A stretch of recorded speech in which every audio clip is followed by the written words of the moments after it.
ಶಿವಸುಂದರ್ ಅವರು ಸಾಕಷ್ಟು ವಿವರಗಳನ್ನು ನಿಮ್ಮ ಮುಂದೆ ಹೇಳಿರೋದ್ರಿಂದ ನನಗೆ ಸ್ವಲ್ಪ ಸಹಾಯ ಆಗಿದೆ. ಈಗ ನಾನೇನು ತುಂಬ ಪುನರಾವರ್ತನೆ ಮಾಡಬೇಕಾಗಿಲ್ಲ, ಸುಮಾರು ವಿಚಾರಗಳನ್ನ ಅಂತ ಅಂದ್ಕೊಳ್ತಾ ಇದ್ದೀನಿ. ಈಗಾಗಲೇ ಇದು ನಮ್ಮ ದೇಶದಲ್ಲಿ ಸಾಕಷ್ಟು ಚರ್ಚೆ ಆಗ್ತಿರುವಂಥ ವಿಚಾರ ಮತ್ತು ಅದರ ಸಮಸ್ಯೆಗಳು ಏನು ಅನ್ನುವಂಥದ್ದನ್ನು ಕೂಡ ನೇರವಾಗಿ ಮುಖಾಮುಖಿ ಜನ ಎದುರಿಸ್ತಾ ಇರ್ತಕ್ಕಂಥ ವಿಚಾರ. ಅದು ಬಿಹಾರದಲ್ಲಿ ಶುರುವಾಗಿ ಈಗ ಬಿಹಾರ ಜೊತೆಗೆ ಇನ್ನೊಂದೆರಡು ರಾಜ್ಯಗಳಲ್ಲಿ SIR ಈಗ ಬಹುತೇಕ ನಿನ್ನೆಗೆ ಮುಗಿದಿದೆ. ಈಗ ಅಲ್ಲಿ ಹೊರಗಡೆ ಉಳಿದಂಥವರ ಪ್ರಶ್ನೆ, ಯಾರು ಮತದಾರರ ಪಟ್ಟಿಯಲ್ಲಿ ಹೆಸರುಗಳು ಬರಲಿಲ್ಲ ಅವರೆಲ್ಲರೂ ಈಗ ಏಕದಮ್ ಗೊಂದಲಕ್ಕೆ ಸಿಕ್ಕಾಕೊಳ್ಳುವಂಥ, ಆತಂಕಕ್ಕೊಳಗಾಗುವಂಥ ಪರಿಸ್ಥಿತಿಗಳು ಬಂದ್ಬಿಟ್ಟಿದ್ದಾರೆ. ಅದನ್ನ ಹೆಂಗ್ ನಿಭಾಯಿಸಬೇಕು ಅನ್ನುವಂಥ ಪ್ರಶ್ನೆ ಇದೆ. ಇದ್ದಕ್ಕಿದ್ದಾಗೆ ನಮ್ಮನ್ನ ಯಾರಾದರೂ ಒಬ್ಬರು ಇಲ್ಲಿ ಕೂತಿರೋರ್ನೋ ಅಥವಾ ಹೊರಗಡೆ ಇರೋರ್ನೋ ನೀವು ಈ ದೇಶದವ್ರು ಅಲ್ಲ ಅಂತ ಹೇಳಕ್ ಶುರು ಮಾಡಿಬಿಟ್ರೆ ಏನಾಗ್ಬೋದು ನಮಗೆ? ಇದು ಈಗಿರೋ ಸಮಸ್ಯೆ. ನಾವು ಹುಟ್ಟದಾಗಿಂದ ಇದುವರೆಗೆ ನಾವು ಇದೇ ದೇಶದವರು, ಇದೇ ಊರಿನವರು, ಇದೇ ಗ್ರಾಮದವರು, ನಗರದವರು, ಇಲ್ಲೇ ಹುಟ್ಟಿದ್ದೀವಿ, ಬೆಳೆದಿದ್ದೀವಿ, ಬದುಕ್ತಾ ಇದ್ದೀವಿ ಅಂತ ಅಂದ್ಕೊಂಡಿದ್ದೀವಿ. ಆದರೆ ಇದ್ದಕ್ಕಿದ್ದಾಗೆ ಆ ಪಟ್ಟಿಯಲ್ಲಿ ಹೆಸರು ಬರಲಿಲ್ಲ ಅನ್ನೋಂಥ ಕಾರಣಕ್ಕಾಗಿ ಒಂದು ಆತಂಕ ಶುರುವಾಗ್ಬಿಡುತ್ತದೆ. ನಾವು ಈ ದೇಶದವರ, ಯಾಕೆ ನಮ್ಮನ್ನ ಗುರಿ ಇಟ್ಟು ಮಾತಾಡಕ್ಕೆ ಶುರು ಮಾಡಿಬಿಡ್ತಾರೆ. ನಿಮ್ಮದು ಪಟ್ಟಿಯಲ್ಲಿ ಹೆಸರಿಲ್ಲ, ಮತದಾರರ ಪಟ್ಟಿಯಲ್ಲಿ ನಿಮ್ಮ ಹೆಸರಿಲ್ಲ, ಆದ್ರಿಂದಾಗಿ ನೀವು ಈ ದೇಶದವರಲ್ಲ ಅನ್ನುವಂಥ ಒಮ್ಮೆ ಅದು ಶುರು ಆಗಿಬಿಟ್ರೆ ಸಾಮಾನ್ಯ ಮನುಷ್ಯರು ಅನುಭವಿಸುವಂಥ ತಳಮಳ, ಆತಂಕ, ಭಯ ಯಾವ್ಯಾವ ರೀತಿ ಆಗ್ಬೋದು ಅನ್ನುವಂಥದ್ದಕ್ಕೆ ಕರ್ನಾಟಕದಲ್ಲಿ ಏಪ್ರಿಲ್ 1ನೇ ತಾರೀಕಿನ ನಂತರದಲ್ಲಿ ಅದು ಶುರು ಆಗುತ್ತೆ. ಯಾಕಂದ್ರೆ ಈಗ ಕರ್ನಾಟಕದೊಳಗಡೆಯಲ್ಲಿ ಈ ಮ್ಯಾಚಿಂಗ್ ಅಂಡ್ ಮ್ಯಾಪಿಂಗ್ ಅಂತೇಳಿ ಮಾಡ್ತಾ ಇದ್ದಾರೆ. ಅದು ಮಾರ್ಚ್ 31ನೇ ತಾರೀಕಿಗೆ ಸಮಯ ಮುಗಿಯುತ್ತೆ. ಏಪ್ರಿಲ್ 1ರಿಂದ ಕರ್ನಾಟಕದಲ್ಲಿ SIR ಅನ್ನುವಂಥದ್ದರ ನಿಜವಾದ ಪ್ರಕ್ರಿಯೆ ಆರಂಭ ಆಗುತ್ತೆ. ಆಗ ಇದು ನಮಗೆ ನೇರವಾಗಿ ತಟ್ಟೋದಕ್ಕೆ ಶುರು ಮಾಡುತ್ತೆ. ಬಿಹಾರದೊಳಗಡೆಯಲ್ಲಿ ಜನ ಏನು ಅನುಭವಿಸ್ತಾ ಇದ್ದಾರೆ, ಉತ್ತರ ಪ್ರದೇಶದಲ್ಲಿ ಏನು ಜನ ಅನುಭವಿಸ್ತಿದ್ದಾರೆ, ಗುಜರಾತಲ್ಲಿ ಏನು ಜನ ಅನುಭವಿಸ್ತಿದ್ದಾರೆ, ತಮಿಳುನಾಡಲ್ಲಿ, ವೆಸ್ಟ್ ಬೆಂಗಾಲಲ್ಲಿ ಜನ ಏನು ಅನುಭವಿಸ್ತಿದ್ದಾರೆ ಅನ್ನುವಂಥ ಆ ತೀವ್ರತೆ ನಮಗೂ ಕೂಡ ತಟ್ಟೋದಕ್ಕೆ ಶುರು ಆಗುತ್ತೆ. ನಾವೆಲ್ಲರೂ ಇನ್ನೂ ಆ ತೀವ್ರತೆಗೆ ಒಳಗಾಗಿಲ್ಲ, ಆದ್ರಿಂದಾಗಿ ನಮ್ಗೆ ಅರ್ಥ ಆಗ್ತಿಲ್ಲ ಅದು ಏನು ಸಮಸ್ಯೆ ಅಂತೇಳಿ, ಏನೋ ಒಂದು ಪ್ರಾಬ್ಲಮ್ ಅಂತ ಸ್ವಲ್ಪ ಜನರಲ್ ಆಗಿ ಅನ್ಕೊಳ್ತಾ ಇದ್ದೀವಿ.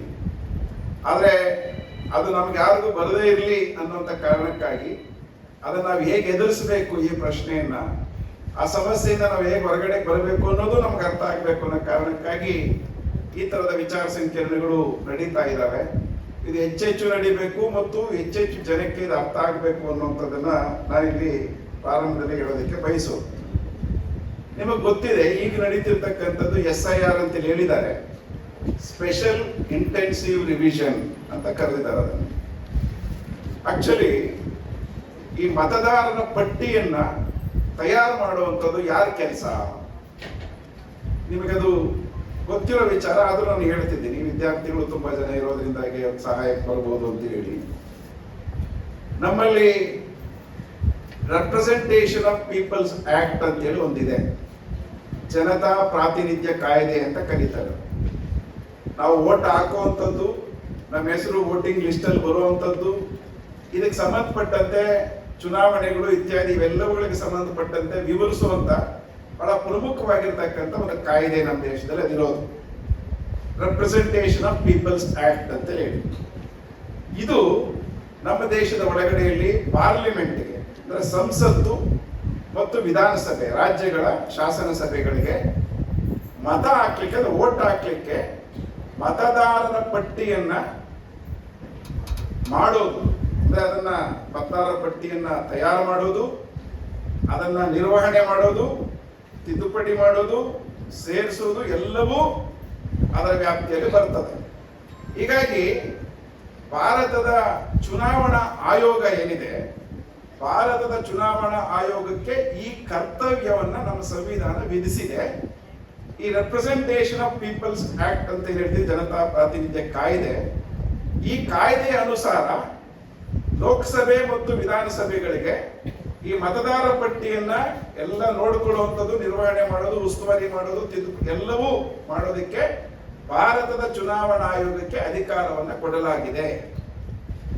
ಈಗ SIR ಅಂತೇಳಿ ಮಾಡುವಂತ ಅಧಿಕಾರ ಭಾರತದ ಚುನಾವಣಾ ಆಯೋಗಕ್ಕೆ ಇದೆಯೋ, ಅದರ ಪ್ರಕಾರ ಮಾಡ್ತಿದ್ದಾರೋ ಅನ್ನುವಂಥ ಒಂದು ಪ್ರಶ್ನೆ ಈಗ ಎದ್ದಿದೆ. ಅಸಲಿಗೆ 1951ನೇ ಇಸ್ವಿಯಿಂದಲೂ ಕೂಡ ನಮ್ಮ ದೇಶದಲ್ಲಿ ಹಲವು ಲೋಕಸಭಾ ಚುನಾವಣೆಗಳು ನಡೆದಿದ್ದಾವೆ, ಹಲವು ವಿಧಾನಸಭಾ ಚುನಾವಣೆಗಳು ನಡೆದಿದ್ದಾವೆ. ಇವೆಲ್ಲವನ್ನು ಕೂಡ ಭಾರತದ ಚುನಾವಣಾ ಆಯೋಗವೇ ಮತದಾರರ ಪಟ್ಟಿಯನ್ನ ನಿರಂತರವಾಗಿ ನಿರ್ವಹಣೆ ಮಾಡ್ತಾ, ಉಸ್ತುವಾರಿ ಮಾಡ್ತಾ ಬಂದಿದೆ. ಈಗ ನಡೀತಿರ್ತಕ್ಕಂಥ SIR ಭಾರತದ ಚುನಾವಣಾ ಆಯೋಗನೇ ಮಾಡ್ತಾ ಇದೆ. ಇಷ್ಟು ಚುನಾವಣೆಗಳು ನಡೆಸಿರ್ತಕ್ಕಂಥ ಭಾರತದ ಚುನಾವಣಾ ಆಯೋಗ ಆವಾಗ ಮತದಾರರ ಪಟ್ಟಿಯನ್ನ ಪರಿಷ್ಕರಣೆ ಮಾಡುವಾಗ, ನಿರ್ವಹಣೆ ಮಾಡುವಾಗ, ಉಸ್ತುವಾರಿ ಮಾಡುವಾಗ ಇಲ್ಲದೇ ಇದ್ದಂತ ಸಮಸ್ಯೆ ಈ ಬಾರಿ SIR ಮಾಡುವಾಗ ಯಾಕೆ ಬಂದಿದೆ ಅನ್ನುವಂಥದ್ದು ನಮಗೆ ಸ್ವಲ್ಪ ಅರ್ಥ ಆಗ್ಬೇಕು. ಎಷ್ಟೊಂದು SIRಗಳು ನಡೆದಿದ್ದಾವೆ. ಕರ್ನಾಟಕದಲ್ಲಿ ಕಳೆದ ಬಾರಿ ನಡೆದಂತ SIR 2002ರಲ್ಲಿ ನಡೆದಿದೆ. ಭಾರತ ದೇಶದ ಒಳಗಡೆಯಲ್ಲಿ ಇಡೀ ದೇಶಕ್ಕೆ ಅಂತೇಳಿ 83ನೇ ಇಸ್ವಿಯಲ್ಲಿ SIR ನಡೆದಿದೆ, 86, 87ರಲ್ಲಿ SIR ಅಂತೇಳಿ ನಡೆದಿದೆ. ಅವಾಗ ಯಾವಾಗಲೂ ಈ ಚರ್ಚೆಗಳಿಗೆ ಆಗ್ಲಿಲ್ಲ, ಈ ರೀತಿ ತಾಪತ್ರೆ ಅಂತೇಳಿ ಯಾರು ಭಾವಿಸಿಲ್ಲ.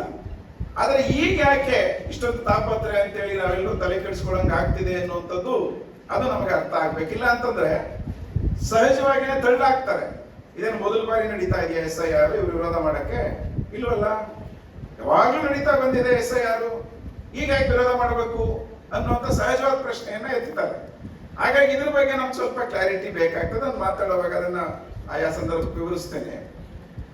ಈ ಬಾರಿ SIR ಅನ್ನ ವಿರೋಧ ಮಾಡಲಿಕ್ಕೆ ನಿರ್ದಿಷ್ಟವಾದಂತ ಕಾರಣಗಳಿದಾವೆ. ಈಗಾಗಲೇ ಶಿವಸುಂದರ್ ಅವರು ಹಲವು ವಿಚಾರಗಳನ್ನ ಹೇಳಿದ್ದಾರೆ. ಈಗ ನಮ್ಮ ಮುಂದೆ ಇರುವಂತ ಪ್ರಶ್ನೆ, SIR ಅಂತೇಳಿ ಮಾಡ್ಲಿಕ್ಕೆ ರೆಪ್ರೆಸೆಂಟೇಷನ್ ಆಫ್ ಪೀಪಲ್ಸ್ ಆಕ್ಟ್ ಅಲ್ಲಿ ಅವಕಾಶ ಇದೆಯೋ ಅನ್ನುವಂಥದ್ದನ್ನು ನಾವು ಗಮನಿಸಬೇಕು. ನೀವು ಆಸಕ್ತರು ಅದನ್ನ ಹುಡುಕಾಟ ಮಾಡಬಹುದು, ನೀವು ಕೂಡ ಅದನ್ನ ಕೆಲವುಗಳನ್ನ ಪರಿಶೀಲನೆ ಮಾಡಬಹುದು ಅಂತೇಳಿ ನಾನಿಲ್ಲಿ ನಿಮ್ ಗಮನಕ್ಕೆ ತರೋದು ಬಯಸ್ತೀನಿ. ನೋಡ್ರಿ, ಸಾಮಾನ್ಯವಾಗಿ ನಮಗೆ ಈ ಮತದಾರರ ಪಟ್ಟಿ ಪರಿಷ್ಕರಣೆ ಅಂತ ಮಾಡುವಾಗ ಎರಡು ರೀತಿಯಲ್ಲಿ ಇರ್ತದೆ ಅಂತ ನಿಮಗೆ ಗೊತ್ತಿದೆ. ಪ್ರತಿ ವರ್ಷ ಮತದಾರರ ಪಟ್ಟಿ ಪರಿಷ್ಕರಣೆ ನಡೆಯುತ್ತೆ, ಪ್ರತಿ ವರ್ಷ ನಡೆಯುತ್ತೆ. ಅದನ್ನ summary revision of electoral rolls ಅಂತ ಕರೀತಾರೆ. ಸಮ್ಮರಿ ರಿವಿಷನ್ ಅಂದ್ರೆ ಸಹಜವಾಗಿ ನಡೆಯುವಂತ ಪರಿಷ್ಕರಣೆ ಅಂತ. ಪ್ರತಿ ವರ್ಷ ಬರ್ತಾರೋ ಇಲ್ವೋ ಬೇರೆ ಪ್ರಶ್ನೆ, ಬಟ್ ಕಾನೂನು ಪ್ರಕಾರ ನಡೆಯುತ್ತದೆ. ಮನೆ ಹತ್ರ ಬರದೇ ಇರ್ಬೋದು, BLOಗಳು, ಬೂತ್ ಲೆವೆಲ್ ಆಫೀಸರ್ಸ್ ಬರದೇ ಇರ್ಬೋದು, ಆದ್ರೂ ನಡೆಯುತ್ತೆ. ಅಥವಾ ಅವ್ರು ಬರ್ಲಿಲ್ಲ ಅಂದ್ರೂ ನಾವು ಅರ್ಜಿಯನ್ನು ಹಾಕೊಳ್ತಾ ಇರ್ತೀವಿ, ಮತದಾರರ ಪಟ್ಟಿಗೆ ನಮ್ಮ ಹೆಸರು ಸೇರಿಸ್ರಿ ಅಂತ ಹಾಕೊಳಕ್ ಅವಕಾಶ ಇರ್ತವೆ, ಅದು ನಡೀತಾ ಇರ್ತದೆ. ಆ ಮತದಾರರ ಪಟ್ಟಿಗೆ ಹೆಸರನ್ನ ಸೇರಿಸುವಾಗ ನಾವು ನಾರ್ಮಲ್ ಆಗಿ ಏನ್ ಮಾಡ್ತೀವಿ, ಆ ಫಾರಂ ನಂಬರ್ 6 ಇರ್ತದೆ, ಅದ್ರ ಪ್ರಕಾರ ನಾವು ಅರ್ಜಿಯನ್ನ ಹಾಕ್ಬಿಡ್ತೀವಿ. ಅರ್ಜಿ ಹಾಕಿದ ಪ್ರಕಾರ ಅವ್ರು ಬರಬೇಕು, ಪರಿಶೀಲನೆ ಮಾಡಬೇಕು, ನಾವು ಆ ಜಾಗದಲ್ಲಿ ವಾಸ ಮಾಡ್ತಿದೀವ ಇಲ್ವಾ, ಯಾವ್ದೋ ಒಂದು ಅಡ್ರೆಸ್ ಬರೆದಿರ್ತೀವಿ ಆ ಪಟ್ಟಿಯಲ್ಲಿ, ಫಾರಂ ಅಲ್ಲಿ. ಅವರು BLOಗಳು ಅಂದ್ರೆ ಬೂತ್ ಲೆವೆಲ್ ಆಫೀಸರ್ಸ್ ಅಂತ ಯಾರಿರ್ತಾರೆ ಅವರು ಬರ್ತಾರೆ, ಪರಿಶೀಲನೆ ಮಾಡ್ತಾರೆ, ಇವರು ಈ ಜಾಗದಲ್ಲಿ ವಾಸ ಮಾಡ್ತಿದ್ದಾರಾ ಇಲ್ವಾ, ಇದು ಪ್ರಶ್ನೆ. ಎರಡನೇದು, ನಮಗೆ 18 ವರ್ಷ ವಯಸ್ಸು ಆಗಿದೆಯೋ ಇಲ್ವಾ.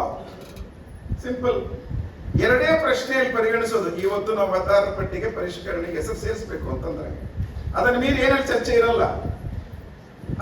ಅಲ್ಲ ಇದೀವಿ ಅಂತ ಅಡ್ರೆಸ್ ಪ್ರೂಫ್ ಇರಬೇಕು, ಮತ್ತು ನಾವು ಹುಟ್ಟಿದೀವಿ ಅಂತ ಹೇಳಿ ಅವರು ಕೇಳ್ಕೊಳ್ತಾರೆ ಅಷ್ಟೇ, ನಡೆದೋಗುತ್ತೆ, ಸೇರಿಸ್ಬಿಡ್ತೀವಿ ಮತದಾರರ ಪಟ್ಟಿಗೆ. ಇದು ಪ್ರತಿ ವರ್ಷ ನಡೆಯುತ್ತೆ. ಇದನ್ನ ಸಮ್ಮರಿ ರಿವಿಷನ್ ಅಂತೇಳಿ ನಾವು ಕರಿತೀವಿ.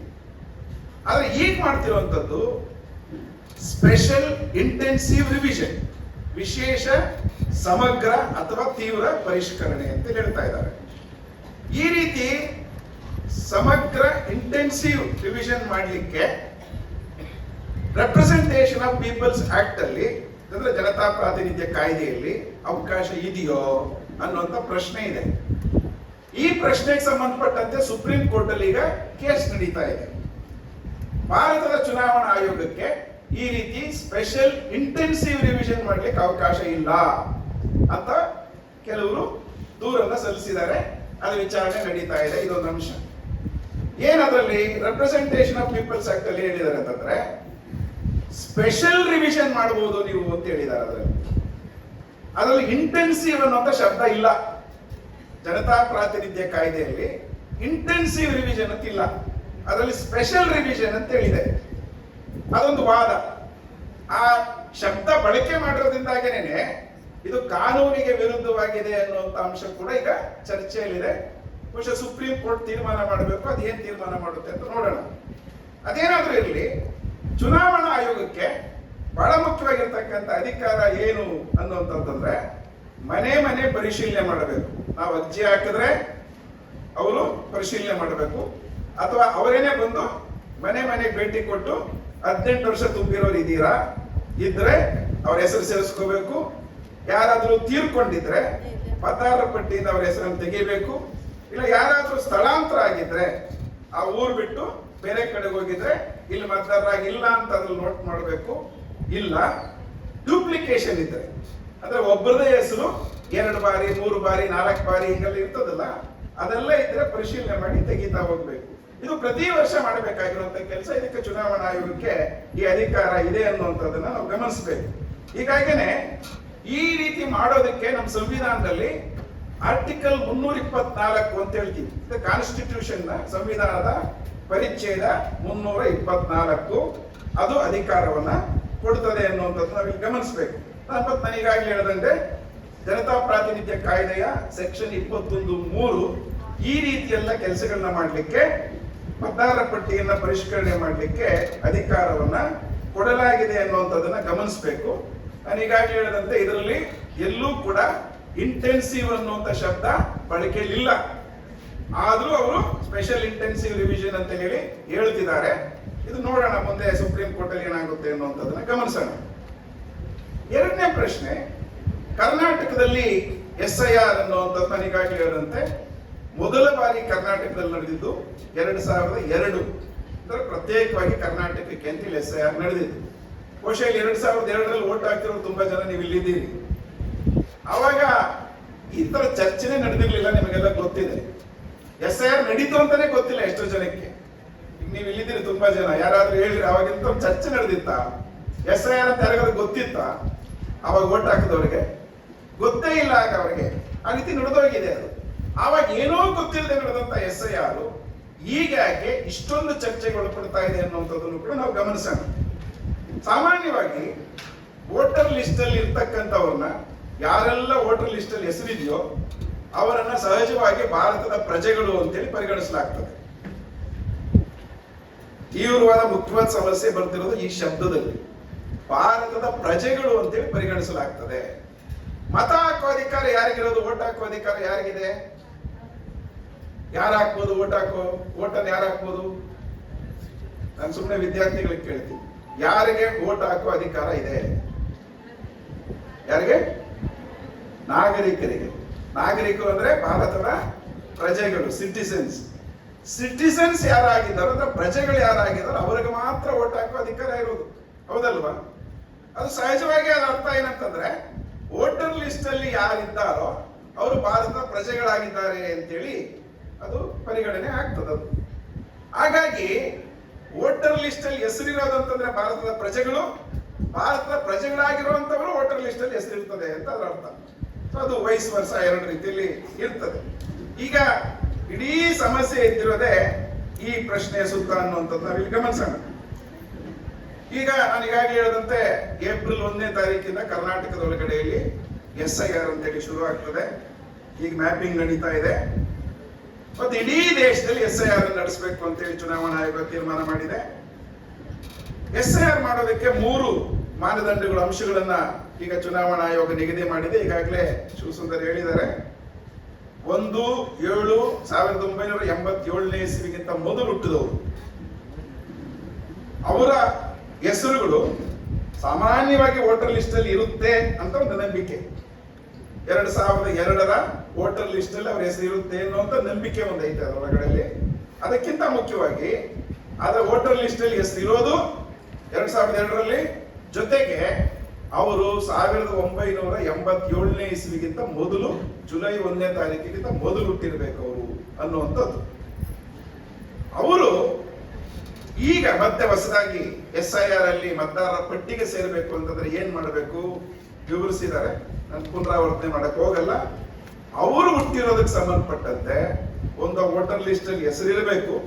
ಎರಡನೇದು ಅವ್ರದ್ದು ಅಂದ್ರೆ ಸ್ವತಃ ಯಾರು ವೋಟರ್ ಇದ್ದಾರೆ 87ಕ್ಕೆ ಮೊದಲು ಹುಟ್ಟಿದಂತವರು, ಅವ್ರು ಹುಟ್ಟಿದ ತಾರೀಕು ಮತ್ತು ಹುಟ್ಟಿದ ಸ್ಥಳ ಇದಕ್ಕೆ ಸಂಬಂಧಪಟ್ಟಂತ ದಾಖಲೆ ಇರಬೇಕು ಅವ್ರ ಹತ್ರ. ಇಲ್ಲಿ ತುಂಬಾ ಜನ ಈ ವಿದ್ಯಾರ್ಥಿಗಳಿದ್ದೀರಿ, ನಿಮ್ಮ ಅಪ್ಪ ಅಮ್ಮಂದರು ಅಥವಾ ಇಲ್ಲಿ ಬೇರೆಯವರು ಕೂಡ ಯಾರು ವೋಟರ್ ಆಗಿರ್ತೀರಿ 87ಕ್ಕೆ ಮೊದಲು ಹುಟ್ಟಿದ್ದೀರಿ, ಅವ್ರ ಹತ್ರ ಅವ್ರದ್ದಿರ್ಬೇಕು, ಸ್ವಯಂ ಅವ್ರದ್ದಿರ್ಬೇಕು. ಅವ್ರು ಹುಟ್ಟಿದ್ದು ತಾರೀಕು ಮತ್ತು ಹುಟ್ಟಿದ ಸ್ಥಳ. ಸ್ಥಳ ಅಂತಂದ್ರೆ ಭಾರತದಲ್ಲೇ ಹುಟ್ಟಿರ್ಬೇಕು, ಆದ್ರೆ ಎಲ್ಲಿ ಅನ್ನೋಂಥದಕ್ಕೆ ದಾಖಲೆ ಬೇಕು, ಎಲ್ಲಿ ಹುಟ್ಟಿದ್ ನೀವು ಅಂತ. ಸೊ ಇದು ಮೊದಲನೇದು. 87ನೇ ಇಸ್ವಿಯಿಂದ 2004 ನಡುವೆ ಹುಟ್ಟಿದಂತವರು ಏನಿದ್ದಾರೆ ಅವ್ರದ್ದು ಒಂದು ನಂಬಿಕೆ ಏನಂತಂದ್ರೆ ಅವ್ರು 2002 ವೋಟರ್ ಲಿಸ್ಟ್ ಅಲ್ಲಿ ಅವ್ರ ಹೆಸರು ಇರುತ್ತೆ, ಅವ್ರ ಅಪ್ಪ ಅಮ್ಮಂದು. ಅವ್ರಿಗೆ ಹುಟ್ಟಿದಂತ ಮಕ್ಕಳು ಯಾರಿದ್ದಾರೆ ಅವರಿಗೆ ಅವ್ರದ್ದು ಇರಬೇಕು. ಈಗ ಇಲ್ಲಿ ಹಿರಿಯರು ತುಂಬಾ ಜನ ನೀವಿದ್ದೀರಿ, ನೀವು 87ಕ್ಕೆ ಮೊದಲು ಹುಟ್ಟಿದ್ದೀರಿ, ನಿಮ್ಮದು ದಾಖಲೆ ಇರಬೇಕು ನಿಮ್ಮ ವೋಟರ್ ಲಿಸ್ಟ್ ಅಲ್ಲಿ ನಿಮ್ಮ ಹೆಸರು ಸೇರ್ಸಕ್ಕೆ. ನಿಮ್ಮ ಮಕ್ಕಳು ಅಂತ ಅನ್ಕೊಳ್ಳೋಣ 87ರಿಂದ 2004 ಮಧ್ಯೆ ಹುಟ್ಟಿದವರು ಅಂತ ಹೇಳಿ, ಅವರಿಗೆ ಅವರು ಹುಟ್ಟಿದ್ದು ಡೇಟ್ ಆಫ್ ಬರ್ತ್ ಮತ್ತು ಹುಟ್ಟಿದ ಸ್ಥಳಕ್ಕೆ ದಾಖಲೆಯನ್ನು ತೋರಿಸ್ಬೇಕು. ಮತ್ತು ಜೊತೆಗೆ ಅಪ್ಪ ಮತ್ತು ಅಮ್ಮನ ಇಬ್ಬರಲ್ಲಿ ಒಬ್ಬರ ದಾಖಲೆಯನ್ನು ತೋರಿಸ್ಬೇಕು, ಇರ್ಬೇಕು ಅವ್ರ ಹತ್ರ. ಅವರು ಮಾತ್ರ ಸೇರ್ಪಡೆ ಆಗ್ತಾರೆ ಹೊಸದಾಗಿ ಮತದಾರರ ಪಟ್ಟಿಗೆ ಅನ್ನುವಂಥದ್ದು. ಮೂರನೇದು 2004 ನಂತರದಲ್ಲಿ ಹುಟ್ಟಿದಂತವ್ರು, ಬಹುತೇಕ ಇಲ್ಲಿ ಆಗ್ಲೇ ಕೈ ಎತ್ತದಾಗ ತುಂಬಾ ಜನ 2004 ನಂತರ ಹುಟ್ಟಿದಂತವ್ರು ಇದ್ದೀರಿ. ಅವರು ನಿಮ್ಮದು ಇರಬೇಕು, ನೀವು ಹುಟ್ಟಿದ್ದಲ್ಲಿ ಹುಟ್ಟಿದ ತಾರೀಕು ಇದಕ್ಕೆ ದಾಖಲೆ ಇರಬೇಕು. ಜೊತೆಗೆ ನಿಮ್ಮ ಅಪ್ಪ ಮತ್ತು ಅಮ್ಮ ಇಬ್ಬರ ಹುಟ್ಟಿದ ತಾರೀಕು ಮತ್ತು ಹುಟ್ಟಿದ ಸ್ಥಳಕ್ಕೆ ದಾಖಲೆ ಇರಬೇಕು. ಪ್ರಶ್ನೆ ಬರೋದಲ್ಲಿ ಇಲ್ಲಿರುವಂತ ವಿದ್ಯಾರ್ಥಿಗಳೇನಿದ್ದೀರಿ, ನಮ್ಮದಿದೆ ಅಂತ ನೀವು ಹೇಳ್ಕೊಂಡು ಬಿಡ್ಬೋದು ಧೈರ್ಯವಾಗಿ. ಆದ್ರೆ ನಿಮ್ಮ ಅಪ್ಪ ಅಮ್ಮಂದ್ರದ್ದು ಇರಬೇಕು ಇಬ್ಬರದು ಅನ್ನುವಾಗ ಸಮಸ್ಯೆ ಶುರು ಆಗ್ತದೆ. ಎಲ್ಲಿ ಅವ್ರದ್ದು ದಾಖಲೆ? ಎಷ್ಟೋ ಜನಕ್ಕೆ ಮೊದಲ ತಲೆಮಾರಿನ ವಿದ್ಯಾರ್ಥಿಗಳೇ ಆಗಿರ್ತಾರೆ. ಎಷ್ಟೋ ಸಂದರ್ಭಗಳಲ್ಲಿ ಗ್ರಾಮೀಣ ಪ್ರದೇಶಗಳಲ್ಲಿ ಬಡವರ ಮಕ್ಕಳು ಫಸ್ಟ್ ಜನರೇಷನ್ ಸ್ಟೂಡೆಂಟ್ಸ್ ಆಗಿರ್ತಾರೆ. ಈಗ ಅವ್ರ ಅಪ್ಪ ಅಮ್ಮ ಓದೇ ಇರಲ್ಲ, ಯಾವುದು ದಾಖಲೆಗಳಿರಲ್ಲ, ಜಮೀನುಗಳಿರಲ್ಲ. ಸ್ವಂತ ಜಮೀನಿಲ್ಲ ಅಂದ್ರೆ ಅವ್ರ ಹೆಸರಲ್ಲಿ ಯಾವುದೇ ದಾಖಲೆ ಇಲ್ಲ, ಯಾವ ಸರ್ಕಾರಿ ನೌಕರಿ ಇರಲ್ಲ, ಯಾವುದೇ ಸರ್ಕಾರಿ ದಾಖಲೆಗಳು ಅವ್ರ ಹೆಸರಲ್ಲಿ ಇರಲ್ಲ. ಅಕಸ್ಮಾತ್ ಇದ್ರೆ ಅವ್ರು ಹುಟ್ಟಿದ ತಾರೀಕು ಯಾವುದಕ್ಕೂ ದಾಖಲೆಗಳಿರಲ್ಲ. ಅಂತ ಸಂದರ್ಭದಲ್ಲಿ ಈ ಸಂಘರ್ಷ ಭುಗಿಲೆದ್ದು ಬಿಡ್ತದೆ ಇದು. ಅದರಲ್ಲೂ ಗ್ರಾಮೀಣ ಪ್ರದೇಶದ ಬಡವರು ಯಾರಿದ್ದಾರೆ, ಹಿಂದುಳಿದಂತ ವಿಭಾಗಗಳು ಯಾವಿದಾವೆ, ಇವು ಬಹಳ ದೊಡ್ಡ ಸಮಸ್ಯೆಗೆ ಸಿಕ್ಕಾಕೊಳ್ಳೋ ಸಾಧ್ಯತೆಗಳು ಇದರಲ್ಲಿ ಬರ್ತದೆ ಅನ್ನುವಂಥದ್ದನ್ನ ನಾವಿಲ್ಲಿ ಗಮನಿಸ್ಬೇಕು. ಈಗಾಗಲೇ 11 ದಾಖಲೆಗಳು ಯಾವ್ಯಾವು ಅಂತೇಳಿ ಅವ್ರು ವಿವರಿಸಿದ್ದಾರೆ. ಹಾಗಾಗಿ ಆ ದಾಖಲೆಗಳು ಬಹುತೇಕ ಜನರ ಹತ್ರ ಇರಲ್ಲ ಅನ್ನುವಂಥ ನಾವು ಗಮನಿಸ್ಬೇಕು. ವಿಶೇಷ ಏನಂತಂದ್ರೆ ನೋಡಿ, ಸಾಮಾನ್ಯವಾಗಿ ಬಡವರ ಹತ್ರ, ಸಾಮಾನ್ಯ ಜನರ ಹತ್ರ, ಭೂಮಿ ಇಲ್ಲದೆ ಇರುವಂತವ್ರ ಹತ್ರ ಇರೋ ದಾಖಲೆಗಳು ಯಾವುದು? ಒಂದು ರೇಷನ್ ಕಾರ್ಡು, ಇಲ್ಲ ಅಂತಂದ್ರೆ ಆಧಾರ್ ಕಾರ್ಡು, ಇಲ್ಲ ಅಂದ್ರೆ ವೋಟರ್ ಕಾರ್ಡ್ ಇರುತ್ತೆ. ವಿಶೇಷ ಏನಂತಂದ್ರೆ ರೇಷನ್ ಕಾರ್ಡು ಮತ್ತು ವೋಟರ್ ಕಾರ್ಡ್ ಅನ್ನ ಇದರಲ್ಲಿ ಪರಿಗಣಿಸಿಲ್ಲ. ಅದು ದಾಖಲೆಗಳೇ ಅಲ್ಲ ಅಂತೇಳಿ ಚುನಾವಣಾ ಆಯೋಗನೇ ಒಪ್ಕೊಂಡಿಲ್ಲ, ಅವರು ಸೂಚನೆ ಮಾಡಿಲ್ಲ. ಅವರೇ ಕೊಟ್ಟಿರ್ತಕ್ಕಂಥ ವೋಟರ್ ಲಿಸ್ಟ್ ಅನ್ನ, ವೋಟರ್ ಕಾರ್ಡ್ ಅನ್ನ ಪರಿಗಣಿಸಲ್ಲ ಅಂತೇಳಿ ಯಾರು ಹೇಳ್ತಿರೋದು? ಸ್ವತಃ ಚುನಾವಣಾ ಆಯೋಗನೇ ಹೇಳ್ತಾ ಇದೆ ಅದನ್ನ ನಾವು ಪರಿಗಣಿಸಲ್ಲ ಅಂತ ಹೇಳಿ. ಇದು ನೋಡಿ ವಿಶೇಷ ನಮ್ಮ ದೇಶದೊಳಗಡೆಯಲ್ಲಿ ಅವರದೇ ದಾಖಲೆ, ಅವರು ಅದನ್ನು ಪರಿಗಣಿಸಲ್ಲ ಅಂತಾರೆ. ಇನ್ನು ನಮ್ಮ ಹತ್ರ ಬಹುತೇಕ ಬಡವರ ಹತ್ರ ಇರಬಹುದಾಗಿರೋ ದಾಖಲೆ ರೇಷನ್ ಕಾರ್ಡ್, ಅದನ್ನೂ ನಾವು ಒಪ್ಪಲ್ಲ ಅಂತ ಹೇಳ್ತಾರೆ. ಅದರಲ್ಲಿ ಅವರು ಸೂಚನೆ ಮಾಡಿಲ್ಲ ಆ ದಾಖಲೆಯನ್ನ. ಈಗ ಆಧಾರ್ ಕಾರ್ಡ್ ಅನ್ನು ಒಪ್ಪಿರ್ಲಿಲ್ಲ ಅವರು. ಬಿಹಾರದ ಚುನಾವಣೆಯ ಹಿನ್ನೆಲೆ ಒಳಗಡೆಯಲ್ಲಿ ಸುಪ್ರೀಂ ಕೋರ್ಟ್ ಮಧ್ಯಪ್ರವೇಶ ಮಾಡಿದ್ರಿಂದ ಆಧಾರ್ ಕಾರ್ಡ್ ಅನ್ನು ಪರಿಗಣಿಸಬಹುದು ಅಂತ ಹೇಳಿದ್ದಾರೆ ದಾಖಲೆಗೆ. ಅದು ಏನು ಐಡೆಂಟಿಟಿಗೆ ಮಾತ್ರ, ಸಿಟಿಸನ್ಶಿಪ್ ಅಲ್ಲ ಅಂತ ಹೇಳಿದ್ದಾರೆ. ಸುಪ್ರೀಂ ಕೋರ್ಟ್ ಅದನ್ನೇ ಹೇಳ್ಬಿಟ್ಟಿದೆ. ವಿಶೇಷ ನೋಡ್ರಿ, ಆಧಾರ್ ಕಾರ್ಡು ನಮ್ಮ ನಾಗರಿಕತ್ವಕ್ಕೆ, ಪೌರತ್ವಕ್ಕೆ ದಾಖಲೆ ಅಲ್ಲ. ಇದೊಂದು ಸಮಸ್ಯೆ ಇದೆ. ಈ 11, 12 ದಾಖಲೆಗಳಿಗೆ ಸೂಚನೆ ಮಾಡಿದಾರಲ್ಲ, ಇದರಲ್ಲಿ ಯಾವುದೂ ಕೂಡ ಬಹುತೇಕ ದಾಖಲೆಗಳು ಪೌರತ್ವದ ದಾಖಲೆಗಳೇ ಅಲ್ಲ ಅವು. ವಿಚಿತ್ರ ಚುನಾವಣಾ ಆಯೋಗದ ಸೂಚನೆಗಳಿವೆ. ಈ 12 ದಾಖಲೆಗಳು ಅವ್ರು ಏನ್ ಹೇಳ್ತಿದ್ದಾರೆ, ಇದರಲ್ಲಿ ಆಲ್ಮೋಸ್ಟ್ 11 ದಾಖಲೆಗಳು ಕೂಡ ಪೌರತ್ವದ ದಾಖಲೆಗಳಲ್ಲ. ಹಾಗಿದ್ಮೇಲೆ ಯಾಕೆ ಈ ದಾಖಲೆಗಳು ನೀವು ಕೇಳ್ತಾ ಇದ್ದೀರಿ? ವಿಚಿತ್ರವಾಗಿದೆ. ಇದೊಂದು ಬಹಳ ಮುಖ್ಯವಾಗಿರ್ತಕ್ಕಂಥ ಅಂಶ. ಇದು ಇಟ್ಕೊಳ್ಳೋಣ. ಈಗ ಇದರ ಆಧಾರದ ಒಳಗಡೆಯಲ್ಲಿ ನಡೆದಿರ್ತಕ್ಕಂಥ ಬೆಳವಣಿಗೆಗಳನ್ನು ನಾವು ಈಗಾಗಲೇ ನೋಡಿದ್ದೀವಿ. ಸುಪ್ರೀಂ ಕೋರ್ಟ್ ಅಲ್ಲಿ ಬಿಹಾರ್ನ ವಿಚಾರದಲ್ಲಿ ಒಂದು ಕೇಸು ಹೋಯಿತು. ಸುಪ್ರೀಂ ಕೋರ್ಟ್ ಕೇಸ್ ಹೋಗಿದ್ದಕ್ಕೆ ಬಿಹಾರದಲ್ಲಿ ಈಗಾಗಲೇ ಹೇಳದಂಗೆ ಅವ್ರು SIR ಮಾಡಿದ ಮೇಲೆ 65 ಲಕ್ಷ ಜನ ವೋಟರ್ ಲಿಸ್ಟ್ ಇಂದ ಆಚೆ ಉಳಿದುಬಿಟ್ರು. ಅವ್ರ ಹತ್ರ ಯಾವ ದಾಖಲೆಗಳನ್ನು ಅವ್ರು ಕೊಡಕ್ ಆಗ್ಲಿಲ್ಲ, ಅಥವಾ ಸರಿಯಾಗಿ ಅವ್ರು ಭೇಟಿ ಮಾಡಲಿಲ್ಲ, ದಾಖಲೆಗಳು ತಗೊಳ್ಳಿಲ್ಲ, ಇವೆಲ್ಲ ಸೇರಿಸ್ಕೊಂಡು 65 ಲಕ್ಷ ಜನ ಉಳಿದುಬಿಟ್ರು. ತುಂಬಾ ಜನ ರಾಜಕೀಯ ಪಕ್ಷಗಳು, ಸಂಘ ಸಂಸ್ಥೆಗಳು, ವ್ಯಕ್ತಿಗಳು ಸುಪ್ರೀಂ ಕೋರ್ಟ್ಗೆ ಕೇಸ್ ಹಾಕಿದ್ರು.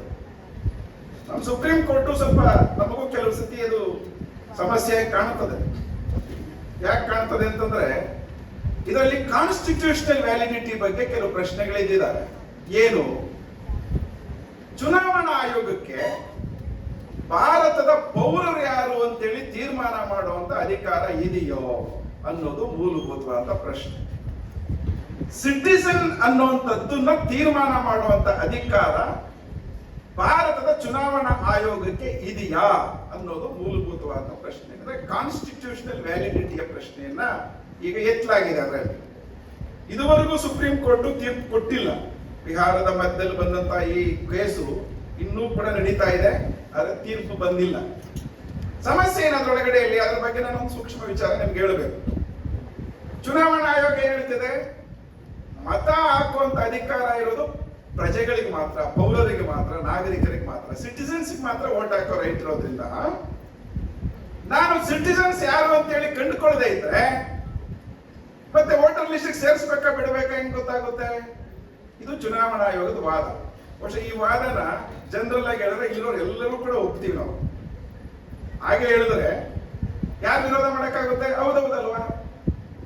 ಸಿಟಿಸನ್ಸ್ ಮಾತ್ರ ವೋಟ್ ಹಾಕ್ಬೋದು ಅಂತ ಆದ್ಮೇಲೆ ಸಂವಿಧಾನದ ಪ್ರಕಾರ ಚುನಾವಣಾ ಆಯೋಗ ಇವ್ರು ಸಿಟಿಸನ್ಸ್ ಹೌದಾ ಅಲ್ವಾ ಅಂತ ಹೇಳಿ ತೀರ್ಮಾನ ಮಾಡ್ಕೊಂಡು ಮತದಾರರ ಪಟ್ಟಿಗೆ ಸೇರಿಸೋದು ತಪ್ಪು ಅಂತ ಹೇಳಕ್ಕಾಗುತ್ತಾ? ನಾನು ಸುಮ್ಮನೆ ನಿಮ್ಮನ್ನೇ ಪ್ಲೇನ್ ಆಗಿ ಕೇಳ್ತೀನಿ, ನೀವು ಅದನ್ನ ವಿರೋಧ ಮಾಡ್ತೀರಾ? ಆಗುತ್ತಾ ವಿರೋಧ ಮಾಡಕ್ಕೆ? ನೋಡ್ರಿ, ಇಲ್ಲೇ ಸೂಕ್ಷ್ಮ ಇರುವಂತದ್ದು. ಇದನ್ನೇ ಚುನಾವಣಾ ಆಯೋಗ ದುರುಪಯೋಗ ಮಾಡ್ಕೊಳ್ತಿರುವಂತದ್ದು. ಇದುವರೆಗೂ ಇದ್ದಂತ ಪ್ರಶ್ನೆ ಏನಂತಂದ್ರೆ, ಅವರಿಗೆ ಈ ರೆಪ್ರೆಸೆಂಟೇಷನ್ ಆಫ್ ಪೀಪಲ್ಸ್ ಆಕ್ಟ್ ಅಲ್ಲಿ ಮತದಾರರ ಪಟ್ಟಿಗೆ ಹೆಸರನ್ನ ಸೇರಿಸುವಾಗ ಇಷ್ಟು ಚುನಾವಣೆಗಳಲ್ಲಿ ಹೆಸರುಗಳು ಸೇರಿಸಿದಾರಲ್ಲ, ಯಾವ ಆಧಾರದಲ್ಲಿ ಸೇರಿಸ್ತಿದ್ರು ಅವರು? ಮತದಾರರು ಇವರು ಪ್ರಜೆಗಳ ಹೌದಾ ಅಲ್ವಾ ಅಂತೇಳಿ ತೀರ್ಮಾನ ಮಾಡಿ ಸೇರಿಸ್ತಿರ್ಲಿಲ್ಲ. ಹೆಂಗ್ ಸೇರಿಸ್ತಿದ್ರು? ಮತ್ತೆ ಅವರೊಬ್ಬ ಈ ದೇಶದ ಒಳಗಡೆಯಲ್ಲಿ ಒಂದು ಪ್ರದೇಶದಲ್ಲಿ ಸಾಮಾನ್ಯವಾಗಿ ಜೀವನ ಮಾಡ್ತಿರ್ತಕ್ಕಂಥ ಒಬ್ಬ ಮನುಷ್ಯನ, ನಾರ್ಮಲ್ ಆಗಿ ಒಂದು ಪ್ರದೇಶದಲ್ಲಿ ಡಿಸೈಡ್ ಮಾಡಿರ್ತಕ್ಕಂಥ ಒಬ್ಬ ವ್ಯಕ್ತಿನ, 18 ವರ್ಷ ಅವರಿಗೆ ವಯಸ್ಸಾಗಿದೆಯಾ, ಇಷ್ಟೇ ಮತದಾರರ ಪಟ್ಟಿಯಲ್ಲಿ ಸೇರಿಸಲಿಕ್ಕೆ ಕೇಳ್ತಾ ಇದ್ದಂತ ಅಂಶಗಳು.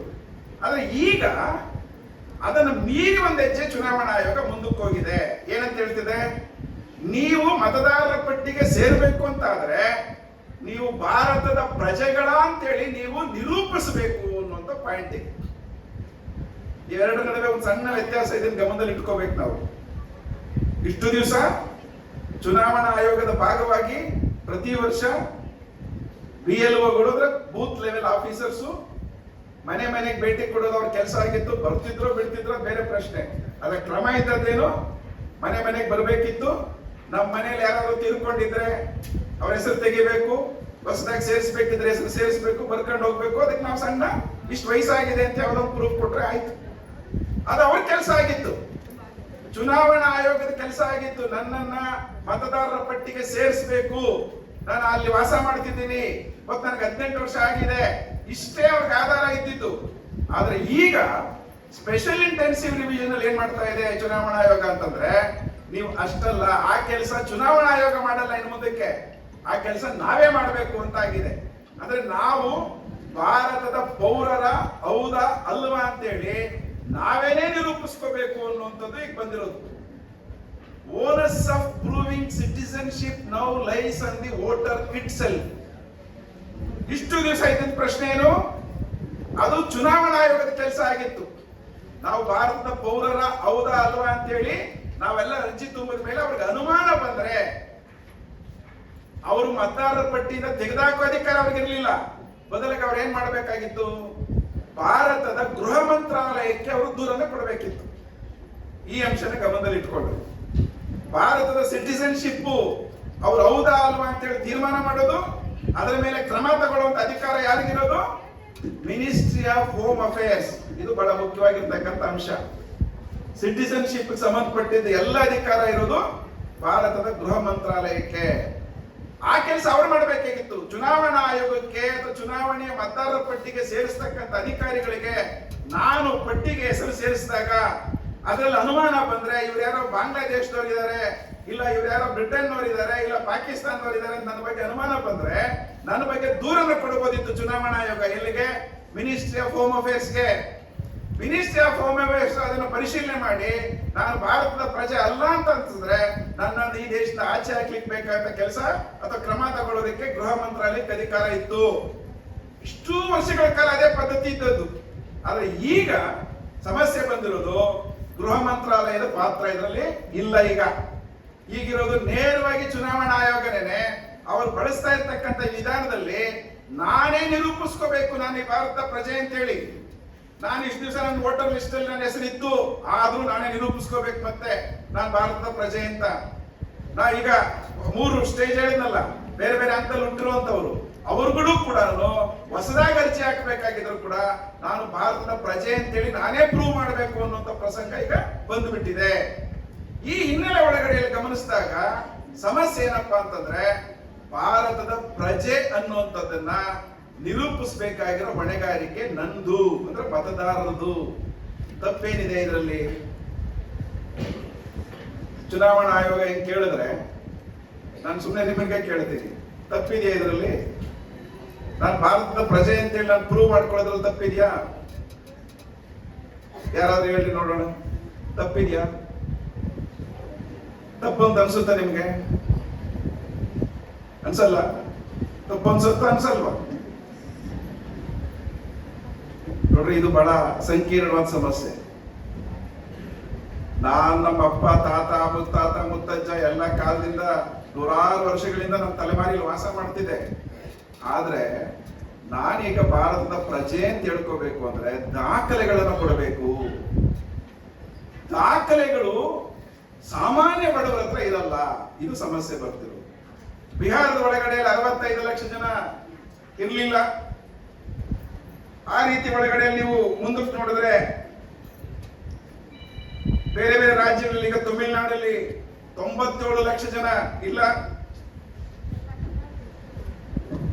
ಉತ್ತರ ಪ್ರದೇಶದಲ್ಲಿ 2,86,00,000 ಜನ ಆ ಕರಡು ಪಟ್ಟಿಯಲ್ಲಿ ಇಲ್ಲ. ಕೇರಳದಲ್ಲಿ 24 ಲಕ್ಷ ಜನ ಇಲ್ಲ. ಅಸ್ಸಾಮಲ್ಲಿ ಈಗ, ಪಶ್ಚಿಮ ಬಂಗಾಳದಲ್ಲಿ ಗೊತ್ತಾಗಿದೆ 75 ಲಕ್ಷ ಜನ ಇಲ್ಲ. ಈ ರೀತಿ ಪಟ್ಟಿಯಲ್ಲಿ ಇಲ್ಲ ಅಂತ ಬಂದಿರುವಾಗ ಸುಪ್ರೀಂ ಕೋರ್ಟ್ಗೆ ಬಿಹಾರದ ವಿಚಾರದಲ್ಲಿ ಹೋದ ಮೇಲೆ ಅವರು ಮರುಪರಿಶೀಲನೆ ಮಾಡ್ರಿ ಅಂತ ಹೇಳಿದ್ರು. ಆಮೇಲೆ ಅದನ್ನ 47 ಲಕ್ಷ ಮತದಾರರು ಇಲ್ಲ ಅಂತ ಹೇಳಾಯ್ತು. ಇದರಲ್ಲಿ ಕೆಲವು ಅಂಶಗಳು ನೀವು ಗಮನಿಸಬೇಕು, ಸ್ವಲ್ಪ ಅವಾಗ ನಮಗೆ ಅರ್ಥ ಆಗ್ತದೆ ಕರ್ನಾಟಕದಲ್ಲಿ ಏನಾಗ್ಬೋದು ಅಂತ. ಈ ಕರಡು ಪಟ್ಟಿಯಲ್ಲಿ ಅಂದ್ರೆ ಡ್ರಾಫ್ಟ್ ಎಲೆಕ್ಟ್ರಲ್ ರೋಲ್ಸ್ ಅಲ್ಲಿ ಇದ್ದಂತ 65 ಲಕ್ಷ ಜನರನ್ನ ನೀವು ಗಮನಿಸಿದಾಗ ಮೊದಲ ಇದರೊಳಗಡೆಯಲ್ಲಿ ಅದರಲ್ಲಿ ಮುಸಲ್ಮಾನ, ಸುಮ್ಮನೆ ಉದಾಹರಣೆಗೆ ಕೆಲವು ತನಿಖೆಗಳು, ಸಂಶೋಧನಾ ವರದಿಗಳು ಬಂದಿದ್ದಾರೆ, ಅದನ್ನ ಇಟ್ಕೊಂಡು ನಾನು ಹೇಳ್ತಾ ಇದ್ದೀನಿ. ಮುಸಲ್ಮಾನರು 24.7% ಮುಸ್ಲಿಮರು ಇದರಲ್ಲಿ ಇರಲಿಲ್ಲ ಇದರೊಳಗಡೆಯಲ್ಲಿ ಅಂತ. ಬಿಹಾರದಲ್ಲಿ ಮುಸ್ಲಿಮರ ಸಂಖ್ಯೆ 17% ಇದೆ. ಆದ್ರೆ ಕರಡು ಪಟ್ಟಿಯಲ್ಲಿ ಹೆಸರು ತೆಗೆದಾಕಲಾಗಿರುತ್ತ ಮುಸ್ಲಿಮರ ಪಟ್ಟಿ 25% ಇದೆ. ಇದು ನೀವು ಗಮನಿಸಬೇಕು. ಮತ್ತೆ ಯಾವ ರೀತಿಯಲ್ಲಿ ಬಹಳ ಪ್ಲಾನ್ಡ್ ಆಗಿ ಇದನ್ನು ಮಾಡಿದ್ದಾರೆ ಅನ್ನುವಂಥದ್ದಕ್ಕೆ ಢಾಕಾ ಅನ್ನುವಂಥ ಒಂದು ವಿಧಾನಸಭಾ ಕ್ಷೇತ್ರ ಇದೆ ಬಿಹಾರದಲ್ಲಿ. ಅಲ್ಲಿ ಒಂದೇ ಅಸೆಂಬ್ಲಿ ಕ್ಷೇತ್ರದಲ್ಲಿ 78,384 ಮುಸಲ್ಮಾನರ ಹೆಸರುಗಳನ್ನ ಕರಡು ಪಟ್ಟಿನ ಡ್ರಾಫ್ಟ್ ಎಲೆಕ್ಟ್ರಲ್ ಪಟ್ಟಿಯಿಂದ ತೆಗೆದುಹಾಕಬೇಕು ಅಂತ ಹೇಳಿ ಫಾರಂ ನಂಬರ್ 7ರಲ್ಲಿ ದೂರನ್ನ ಕೊಟ್ಟಿದ್ದಾರೆ ಚುನಾವಣಾಧಿಕಾರಿಗೆ. ದೂರು ಕೊಟ್ಟವ್ರು ಯಾರು ಅಂತಂದ್ರೆ ಆ ಕ್ಷೇತ್ರದ ಢಾಕಾ ಕ್ಷೇತ್ರದ MLA ಪವನ್ ಕುಮಾರ್ ಜೈಸ್ವಾಲ್. ಆತ ಬಿಜೆಪಿ ಮೇಲೆ ಅವರು ಈ ದೂರುಗಳನ್ನ ಅವರ PA ಮುಖಾಂತರ ಹಲವಾರು ದೂರುಗಳನ್ನ ಕೊಟ್ಟಿದ್ದಾರೆ. ಒಂದೇ ಕ್ಷೇತ್ರದಲ್ಲಿ, ಒಂದು ಅಸೆಂಬ್ಲಿ ಕ್ಷೇತ್ರದಲ್ಲಿ 78,384 ಮುಸ್ಲಿಂ ವೋಟರ್ಸ್ ಅನ್ನ ತೆಗೆದಾಕ್ಬೇಕು ಅವ್ರನ್ನ ಹೆಸರನ್ನು ಅಂತೇಳಿ ದೂರು ಕೊಡೋದಂತಂದ್ರೆ ಅರ್ಥ ಏನ್ ಹೇಳ್ರಿ? ನೀವು ಕೂಡ ದೂರು ಕೊಡಬಹುದು. ಈಗ ವೋಟರ್ ಲಿಸ್ಟ್ ಅಲ್ಲಿ ಹೆಸರು ಇರುತ್ತೆ, ನೀವು ಅಲ್ಲಿ ಇರ್ತೀರಿ ಅಂತ ಇಟ್ಕೊಳ್ರಿ. ನಿಮ್ಮ ಬೂತ್ ಅಲ್ಲಿ ಇರುವಂತ ಪಟ್ಟಿ ನೋಡಿದ್ರೆ ನೀವು ಅನುಮಾನ ಬರ್ಬೋದು ನಿಮಗೆ ಕೆಲವ್ರ ಬಗ್ಗೆ. ಇವ್ರು ಇಲ್ಲಿ ವಾಸ ಮಾಡ್ತಾ ಇಲ್ಲ, ನಿಮ್ಮ ಮನೆ ಪಕ್ಕದಲ್ಲಿ ಯಾರೋ ಹೆಸರು ಇರುತ್ತೆ ವೋಟರ್ ಲಿಸ್ಟ್ ಅಲ್ಲಿ, ಅವ್ರ ಮನೆ ಪಕ್ಕದಲ್ಲಿ ಇರಲ್ಲ ಅವರು. ಆವಾಗ ನೀವು ಫಾರಂ ನಂಬರ್ 7 ಮುಖಾಂತರ ನೀವು ಚುನಾವಣಾ ಅಧಿಕಾರಿಗಳಿಗೆ ದೂರು ಕೊಡಬಹುದು. ಈ ತರದ ವೋಟರ್ಸ್ ಇಲ್ಲಿಲ್ಲ, ಇವರ ಹೆಸರನ್ನು ತೆಗೆದಾಕ್ರಿ ಅಂತ ದೂರು ಕೊಡಬಹುದು. ಚುನಾವಣಾಧಿಕಾರಿಗಳು ಪರಿಶೀಲನೆ ಮಾಡಿ ಹೌದು ಆ ತರದ ವೋಟರ್ ಇಲ್ಲ ಅಂತೇಳಿ ತೆಗೆದಾಕ್ಬಹುದು. ಅದನ್ನು ಬಳಸಿಕೊಂಡು ಇದರೊಳಗಡೆ ಬಿಹಾರದ ಈ ಕ್ಷೇತ್ರದ ಒಳಗಡೆಯಲ್ಲಿ ಇಷ್ಟು ದೊಡ್ಡ ಸಂಖ್ಯೆಯ ಮುಸ್ಲಿಂ ವೋಟರ್ಸ್ ತೆಗೆದಾಕಬೇಕು ಅಂತೇಳಿ ದೂರುಗಳು ಕೊಟ್ಟಿರುವಂತದನ್ನ ರಿಪೋರ್ಟರ್ಸ್ ಕಲೆಕ್ಟಿವ್ ಅಂತೇಳಿ ಈ ಪತ್ರಕರ್ತರ ಗುಂಪುಗಳು ತನಿಖೆ ಮಾಡಿ ಈ ವರದಿಗಳನ್ನ ಈ ರೀತಿ ಎಲ್ಲ ಕೊಟ್ಟಿದ್ದಾರೆ ಅನ್ನುವಂಥದ್ದು ನಾವು ಗಮನಿಸಬೇಕಂದ್ರೆ ಯಾವ ರೀತಿಯಲ್ಲಿ ಪ್ರಜ್ಞಾಪೂರ್ವಕವಾಗಿ ಈ ರೀತಿಯ ಪ್ರಯತ್ನಗಳಿಂದ ಭಾಗವಾಗಿ ಮಾಡಲಾಗಿದೆ ಅನ್ನುವಂಥದ್ದನ್ನ ನೀವೆಲ್ಲ ನೋಡಬಹುದು ಅನ್ನುವಂಥ ಅಂಶಗಳಿದ್ದಾವೆ. ನಾನು ಬೇರೆ ವಿಚಾರಗಳಿಗೆ ಆಮೇಲೆ ಚರ್ಚೆ ಬಂದ್ರೆ ಮಾತಾಡಬಹುದು ಅಂತ ಅನ್ಕೊಂಡು ಕೆಲವು ವಿವರಗಳಿಗೆ ಹೋಗದೇನೆ ಮುಖ್ಯವಾದಂತಹ ವಿಚಾರಗಳಿಗೆ ಬರ್ತೀನಿ. ನೋಡಿ, ಈಗ ಈ ಪೌರತ್ವ ಅನ್ನುವಂಥ ಪ್ರಶ್ನೆ ಇದೆಯಲ್ಲ, ಭಾರತದಲ್ಲಿ ಈ ಪೌರತ್ವ ಅನ್ನುವಂಥದ್ದು ಸ್ವಲ್ಪ ಚರ್ಚೆಗೆ ಒಳಪಡಬೇಕಾಗಿರುವಂತ, ಈಗ ಅದೇನೇ ಕೇಂದ್ರ ಬಿಂದುವಾಗಿರ್ತಕ್ಕಂಥ ಒಂದು ಅಂಶ ಇದೆ ನಮಗೆ. ನಾನು ಇಲ್ಲಿ ಸ್ಟೂಡೆಂಟ್ಸ್ ಕೇಳ್ತೀನಿ, ತುಂಬಾ ಜನ ಸುಮ್ಮನೆ ಏನ್ ಗೊತ್ತಿದೆ ನೀವು ಹೇಳ್ರಿ ನೋಡೋಣ. ಭಾರತದಲ್ಲಿ ಸಿಟಿಸನ್ಶಿಪ್ ತಗೊಳ್ಳೋದಕ್ಕೆ ಯಾವ್ಯಾವ ರೀತಿಯ ಅವಕಾಶ ಇದೆ? ಯಾರಿಗಾದ್ರೂ ಗೊತ್ತಾ? ವಿದ್ಯಾರ್ಥಿಗಳು ಸುಮ್ಮನೆ ನಿಮ್ಮ ಜನರಲ್ ನಾಲೆಡ್ಜ್ ಅನ್ನು ಅಪ್ಲೈ ಮಾಡ್ರಿ. ಭಾರತದಲ್ಲಿ ಸಿಟಿಸನ್ಸ್ ಆಗ್ಬೇಕು ಅಂದ್ರೆ, ನಾವು ಪೌರರಾಗಬೇಕು ಅಂದ್ರೆ ಏನಾಗಿರ್ಬೇಕು? ಏನ್ ಮಾನದಂಡಗಳು?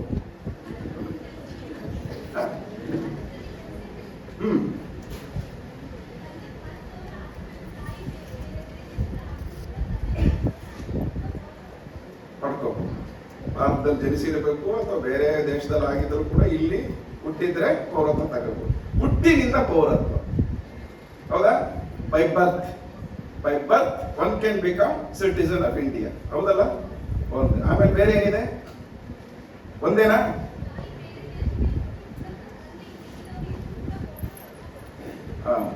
ಓಕೆ, ಬೈ ಡಿಸೆಂಟ್, ಅನುವಂಶೀಯವಾಗಿ ಬರಬಹುದು ಅನ್ನುವಂಥದ್ದು ಇನ್ನೊಂದು. ಬೇರೆ ಏನಿದೆ? ಓಕೆ, ನೋಡ್ರಿ, ಭಾರತದಲ್ಲಿ ಪೌರತ್ವವನ್ನು ಯಾವ್ಯಾವ ರೀತಿ ಪಡ್ಕೋಬೇಕು ಅನ್ನೋದಕ್ಕೆ 1955ನೇ ಇಸ್ವಿಯಲ್ಲಿ ನಮ್ಮ ದೇಶದಲ್ಲಿ ಇಂಡಿಯನ್ ಸಿಟಿಸನ್ಶಿಪ್ ಆಕ್ಟ್ ಅಂತೇಳಿ ಒಂದಿದೆ, ಭಾರತದ ಪೌರತ್ವ ಕಾಯ್ದೆ ಅಂತೇಳಿ. ನಾನು ಯಾಕೆ ಹೇಳ್ತಿದ್ರೆ, ಮಕ್ಕಳು ಸ್ವಲ್ಪ ಅದನ್ನ ಹುಡುಕಾಟ ಮಾಡ್ರಿ, ನಿಮ್ಮ ಓದಿಗೆ ನಿಮ್ಮ ಇದಕ್ಕೆ ಸಹಾಯ ಆಗುತ್ತೆ ಅಂತೇಳಿ ಅದನ್ನ ನಾನು ಹೇಳ್ತಾ ಇದ್ದೀನಿ. ಭಾರತದ ಪೌರತ್ವ ಕಾಯ್ದೆ ಒಳಗಡೆಯಲ್ಲಿ ಭಾರತದಲ್ಲಿ ಯಾರ್ಯಾರೆಲ್ಲ ಪೌರರಾಗಬಹುದು ಅನ್ನುವಂತ ಇದನ್ನ ಹೇಳಿದ್ದಾರೆ. 5 ರೀತಿಯಲ್ಲಿ ಭಾರತದಲ್ಲಿ ಪೌರತ್ವ ಪಡ್ಕೋಬಹುದು. 5 ರೀತಿಯಲ್ಲಿ. ಒಂದು, ಹುಟ್ಟಿನಿಂದ ಯಾವ್ಯಾವ ರೀತಿ ಹುಟ್ಟಿನಿಂದ ಪಡ್ಕೋಬಹುದು ಪೌರತ್ವನ ಅನ್ನೋದಕ್ಕೆ ಸೆಕ್ಷನ್ 3 ಭಾರತ ಪೌರತ್ವ ಕಾಯ್ದೆಯ ಸೆಕ್ಷನ್ 3ರಲ್ಲಿ ಬಹಳ ಸ್ಪಷ್ಟವಾಗಿ ಹೇಳಲಾಗಿದೆ ಅನ್ನುವಂಥದ್ದು. ಎರಡನೇದು ಡಿಸೆಂಟ್, ಅಂದ್ರೆ ಬೇರೆ ಕಡೆಯಿಂದ ಬಂದು ಅಥವಾ ಇಲ್ಲಿ ತಂದೆ ಅಥವಾ ತಾಯಿ ಹೊರಗಡೆಯವರಿದ್ದು ಇಲ್ಲಿ ಯಾರೋ ಒಬ್ಬರಿದ್ದು ಅವರಿಗೆ ಮಕ್ಕಳಾಗಿ ಹುಟ್ಟಿದ್ರೆ ಆ ರೀತಿಯ ಕಾರಣಕ್ಕಾಗಿ ಕೂಡ ಪೌರತ್ವವನ್ನು ಪಡ್ಕೊಳ್ಳೋದಕ್ಕೆ ಕೆಲವು ನಿಯಮಗಳಿದಾವೆ, ಬಟ್ ಪಡ್ಕೋಬಹುದು. ಎರಡನೇದು. ಮೂರನೇದು, ಬೈ ರಿಜಿಸ್ಟ್ರೇಷನ್, ನೋಂದಣಿ ಮಾಡ್ಕೊಂಡು ನಾನು ನೀವು ಯಾವ ದೇಶದಲ್ಲಾದ್ರೂ ಹುಟ್ಟಿರಿ, ನೀವು ಯಾವ ದೇಶದಲ್ಲಾದ್ರೂ ಆಗಿರ್ರಿ, ಆದ್ರೆ ಭಾರತದ ಒಳಗಡೆಯಲ್ಲಿ ಕನಿಷ್ಠ 7 ವರ್ಷಗಳ ಕಾಲ ವಾಸವಿದ್ದು ನಾನು ಭಾರತದ ಪೌರನಾಗಬೇಕು ಅಂತೇಳಿ ಅರ್ಜಿ ಹಾಕಿದ್ರೆ ಭಾರತದ ಪೌರರು ಆಗಬಹುದು. ಮೂರನೇದು. ನಾಲ್ಕನೇದು, ಬೈ ನ್ಯಾಚುರಲೈಸೇಷನ್ ಅಂತೇಳಿ ಇಂಗ್ಲಿಷ್ ಶಬ್ದ ಬಳಸ್ತಾರೆ, ಕನ್ನಡದಲ್ಲಿ ಹೇಳ್ತಾರೆ ಶಬ್ದ ಅದಕ್ಕೆ. ನ್ಯಾಚುರಲೈಸೇಷನ್ಗೆ ನೈಸರ್ಗಿಕ ಅಂತ ಬಳಸಬಹುದಾ? ಇರಲಿ. ಬೈ ನ್ಯಾಚುರಲೈಸೇಷನ್ ಅಂತೇಳಿ ಇನ್ನೊಂದು ಕ್ರಮ ಇದೆ. ಅದರ ಪ್ರಕಾರ 12 ವರ್ಷಗಳ ಕಾಲ ಭಾರತದಲ್ಲಿ ವಾಸವಾಗಿದ್ದು, ಅದಕ್ಕೆ ತುಂಬಾ ಸಬ್ ಕ್ಲಾಸ್ಗಳಿದ್ದಾವೆ, ಉಪ ಪರಿಚ್ಛೇದಗಳಿದ್ದಾವೆ ಅದಕ್ಕೆ. ಆದ್ರೆ ನಾನು ಸರಳವಾದಂತಹ ಮುಖ್ಯವಾದ ವಿಚಾರ ಅಷ್ಟೇ ಹೇಳ್ತಾ ಇದ್ದೀನಿ. 12 ವರ್ಷಗಳ ಕಾಲ ಭಾರತದಲ್ಲಿ ವಾಸ ಇದ್ದು ಆ ನಂತರದಲ್ಲಿ ನೀವು ಬೇರೆ ಬೇರೆ ಅದರ ಉಪಕ್ರಮಗಳನ್ನು ಅನುಸರಿಸಿ ಭಾರತದ ಪೌರತ್ವವನ್ನು ಪಡ್ಕೋಬಹುದು ಅನ್ನುವಂಥದ್ದು ಇನ್ನೊಂದು ಕ್ರಮ ಇದೆ. ಐದನೇದು, ಭೂಪ್ರದೇಶಗಳ ಸೇರ್ಪಡೆಯಿಂದಾಗಿ ಪೌರತ್ವ ಬರುತ್ತೆ. ಬೇರೆ ಯಾವುದೋ ಒಂದು ಭೂಪ್ರದೇಶ ಇವತ್ತು ಇಂಡಿಯಾದ ಭಾಗ ಆಗಿಲ್ಲ, ಅದು ನಾಳೆ ಗೊತ್ತಿಲ್ಲ ಯಾವುದೋ ಒಂದು ದ್ವೀಪನೋ ಮತ್ತೊಂದು ಯಾವುದೋ ಭಾರತಕ್ಕೆ ಸೇರ್ಪಡೆ ಆಯ್ತು. ಈಗ ಸಿಕ್ಕಿಂ ಭಾರತಕ್ಕೆ ಲೇಟ್ ಆಗಿ ಸೇರ್ಪಡೆ ಆಯ್ತು. 47ರಲ್ಲಿ ನಮ್ಗೆ ಸ್ವಾತಂತ್ರ್ಯ ಬಂತು. ಭಾರತ ಯಾವುದು ಅಂತಿತ್ತು, ಆದ್ರೆ 47ರಲ್ಲಿ ಭಾರತ ಪೂರ್ತಿ ಇತ್ತ? ಇವತ್ತಿರುವಂತ ಮ್ಯಾಪ್ ಇತ್ತ? ಇರ್ಲಿಲ್ಲ. ಆ ರೀತಿ ನೋಡಿದಾಗ ಹೈದರಾಬಾದ್, ನಿಮ್ಮ ಹೈದರಾಬಾದ್ ಸಂಸ್ಥಾನ ಲೇಟ್ ಆಗಿ ಸೇರ್ಕೊಂಡಿದ್ದು ಭಾರತಕ್ಕೆ. ಅದೇ ರೀತಿ ಇಲ್ಲಿ ಜಮ್ಮು ಕಾಶ್ಮೀರನು ಲೇಟ್ ಆಗಿ ಸೇರ್ಕೊಂಡಿದ್ದು. ಅದೇ ರೀತಿ ಒಳಗಡೆ ಸಿಕ್ಕಿಂ ಬಹಳ ಲೇಟ್ ಆಗಿ ಸೇರ್ಕೊಂಡಿದ್ದು. ಹಿಂಗಾಗಿ ಯಾವ್ಯಾವ ಭೂಪ್ರದೇಶಗಳು ಭಾರತಕ್ಕೆ ಸೇರ್ಕೊಳ್ತಾ ಹೋದವು, ಆ ಗೋವಾ, ಪಾಂಡಿಚೇರಿ ಇವೆಲ್ಲ ಕೂಡ ನಮ್ಮ ಸಂವಿಧಾನ ಬಂದ ಮೇಲೆ, ಪೌರತ್ವ ಕಾಯ್ದೆ ಬಂದ ಮೇಲೆ ಗೋವಾ ಎಲ್ಲ ಸೇರ್ಕೊಂಡಿರೋದು ನಮ್ಗೆ. ಅದಕ್ಕೆ ಮುಂಚೆ ಗೋವಾದಲ್ಲಿ ಇದ್ದವರು ಭಾರತ ಪ್ರಜೆಗಳ ಹೌದಾ ಅಲ್ವಾ? ಅಲ್ಲ. ಆ ಪ್ರದೇಶ ಸೇರ್ಕೊಂಡ ಮೇಲೆ ಅಲ್ಲಿದ್ದಂತವ್ರಿಗೆ ನಾವು ಪೌರತ್ವವನ್ನು ಸಹಜವಾಗಿ ಕೊಟ್ಟಿದ್ದೀವಿ. ಅಂದ್ರೆ ಪ್ರದೇಶ ಹೊಸದಾಗಿ ಸೇರಿದಾಗ ಪೌರತ್ವ ಸಿಗುತ್ತೆ ಅನ್ನುವಂಥದ್ದು. ಈ 5 ರೀತಿಯ ಪೌರತ್ವಗಳನ್ನ ಭಾರತದಲ್ಲಿ ಯಾರು ಬೇಕಾದ್ರೂ ಪೌರತ್ವವನ್ನು ಪಡ್ಕೋಬಹುದು ಅಂತ, ಸಿಟಿಸನ್ ಆಗ್ಬಹುದು ಅನ್ನುವಂಥದ್ದಕ್ಕೆ ನಮ್ಮಲ್ಲಿ ಕಾಯ್ದೆ ಇದೆ. ಈ 5 ವಿಧಾನಗಳಲ್ಲಿ ನೀವು ಗಮನಿಸಬೇಕಾಗಿರೋ ಬಹಳ ಮುಖ್ಯವಾದ ಅಂಶ ಏನಂತಂದ್ರೆ, ಈ ಯಾವ 5 ತರದಲ್ಲೂ ಕೂಡ ನೀವು ಯಾವ ಜಾತಿಯವರು ಅಂತ ಹೇಳಲಿಲ್ಲ, ಇಂಥ ಜಾತಿಯವರಿಗೆ ಪೌರತ್ವ ಅಂತ ಹೇಳಲಿಲ್ಲ ಇದರಲ್ಲಿ, ಇಂಥ ಧರ್ಮದವರಿಗೆ ಪೌರತ್ವ ಅಂತ ಹೇಳಲಿಲ್ಲ ಇದ್ರೊಳಗಡೆಯಲ್ಲಿ. ಅಂದ್ರೆ ನೀವು ಹಿಂದೂನಾ, ಮುಸ್ಲಿಮ, ಕ್ರಿಶ್ಚಿಯನ್ನ, ಪಾರ್ಸಿನ, ಜೈನ, ಬೌದ್ಧ ಯಾವುದು ಹೇಳಲಿಲ್ಲ, ಜಾತಿ ಹೇಳಲಿಲ್ಲ, ನೀವು ಗಂಡ ಹೆಣ್ಣ ಏನು ಹೇಳಕ್ ಹೋಗ್ಲಿಲ್ಲ. ಅಂದ್ರೆ ವಿತೌಟ್ ಎನಿ ಡಿಸ್ಕ್ರಿಮಿನೇಷನ್. ಇದು ಬಹಳ ಮುಖ್ಯವಾದ ಪ್ರಶ್ನೆ. ಭಾರತದ ಪೌರತ್ವ ಬಹಳ ಮುಖ್ಯವಾದ ವಿಚಾರ ಇದು. ನಾವು ಭಾರತದಲ್ಲಿ ಭಾರತೀಯ ಪ್ರಜೆಗಳು ಅಂತ ಆಗಬೇಕು ಅಂತಂದ್ರೆ ಯಾವುದೇ ಭೇದ ಭಾವ ಇಲ್ಲ ನಮಗೆ. ಜಾತಿ, ಲಿಂಗ, ಧರ್ಮ ಯಾವ ಭೇದನೂ ಇಲ್ಲದೆ ನಮ್ಗೆ ಪೌರತ್ವ ಸಿಕ್ಕುತ್ತೆ. ಇದು ಭಾರತದ ಪೌರತ್ವದ ತಿರುಳು. ಕೆಲವರು ಕೇಳ್ತಾರೆ, ಇದು ಸ್ವಲ್ಪ ನಾನು ಚೂರು ಚರಿತ್ರೆಯ ಒಂದು ಅಂಶಕ್ಕೆ ಹೋಗಿ ವಾಪಸ್ ಬರ್ತೇನೆ. ಈಗ ಪಾಕಿಸ್ತಾನವನ್ನ ಉದಾಹರಣೆ ಕೊಡ್ತಾರೆ ನಮ್ಮಲ್ಲಿ ತುಂಬಾ ಜನ. ಎಲ್ಲದಕ್ಕೂ ಪಾಕಿಸ್ತಾನದ ಉದಾಹರಣೆ ಸಿಗ್ತದೆ. ಅದರಲ್ಲೂ ವಿದ್ಯಾರ್ಥಿಗಳ ಮಧ್ಯೆ ತುಂಬಾ ಚರ್ಚೆಗಳು ನಡೀತಾವೆ ಇಂಥವೆಲ್ಲ. ಈ ಪಾಕಿಸ್ತಾನದ ಉದಾಹರಣೆ ಕೊಡುವಾಗ ಏನ್ ಹೇಳ್ತಾರೆ, ಪಾಕಿಸ್ತಾನ ಒಂದು ಧರ್ಮದ ಆಧಾರದ ಮೇಲೆ ಇರೋ ದೇಶನ, ಹೌದಾ ಅಲ್ವಾ? ಹೌದಲ್ಲ? ಅದು ಇಸ್ಲಾಮಿಕ್ ಧರ್ಮವನ್ನು ಅನುಸರಿಸಿ ಪಾಕಿಸ್ತಾನ ದೇಶ ರಚನೆ ಆಗಿದೆ. ಭಾರತ ಹೇಳಿ, ಜೋರಾಗಿ ಹೇಳ್ರಿ. ಅಂದ್ರೆ ಅದರ ಅರ್ಥ ಎಲ್ಲಾ ಧರ್ಮಗಳನ್ನು ಒಳಗೊಂಡು ಭಾರತ ರೂಪುಗೊಂಡಿದೆ. ಪಾಕಿಸ್ತಾನ ಇಸ್ಲಾಂ ರಾಷ್ಟ್ರ ಆಗಿದೆ. ನೋಡ್ರಿ, ಇದು ವಿಶೇಷ ಗಮನಿಸಿ. ಒಂದೇ ಸತಿ ಸ್ವಾತಂತ್ರ್ಯ ಬಂದಿದ್ದು ನಮಗೆ.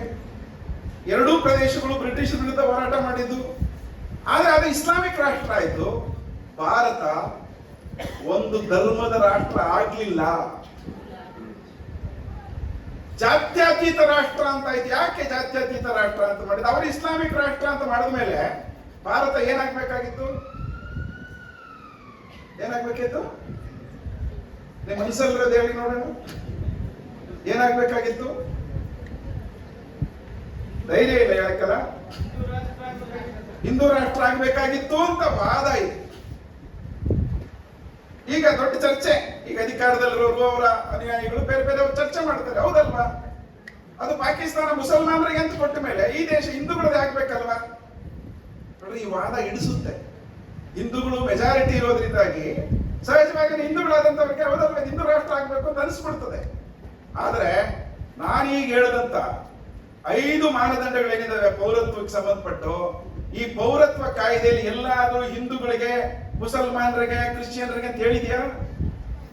ಹೇಳಲಿಲ್ಲ. ಹಾಗಾದ್ರೆ ನಮ್ಮ ಪೌರತ್ವ ಕಾಯ್ದೆ ಆಗ್ಲಿ, ಭಾರತದ ಸಂವಿಧಾನ ಆಗ್ಲಿ, ಯಾಕೆ ಒಂದು ಮತಧರ್ಮದ ಆಧಾರದಲ್ಲಿ ನಾವು ನಿರೂಪಣೆ ಮಾಡಲಿಲ್ಲ? ಯಾಕೆ? ಈ ಅಂಶ ನಮ್ಗೆ ಯಾವಾಗ್ಲೂ ನೆನಪಲ್ಲಿರಬೇಕು. ಇಲ್ಲಾಂದ್ರೆ ಇದನ್ನ, ಈ ವಿಚಾರಗಳನ್ನ ನಾವು ಮಾತಾಡೋದು ಬಲು ಕಷ್ಟ ಆಗ್ಬಿಡುತ್ತೆ. ಯಾಕೆ ನಾವು ಒಂದು ಧರ್ಮದ ಆಧಾರದ ಮೇಲೆ ರಾಷ್ಟ್ರವನ್ನು ಕಟ್ಟಲಿಲ್ಲ? ನೋಡ್ರಿ, ಇದಕ್ಕೆ ಸಂವಿಧಾನದ ಒಳಗಡೆಯಲ್ಲಿ ತುಂಬಾ ಚರ್ಚೆಗಳು ನಡೆದವೆ.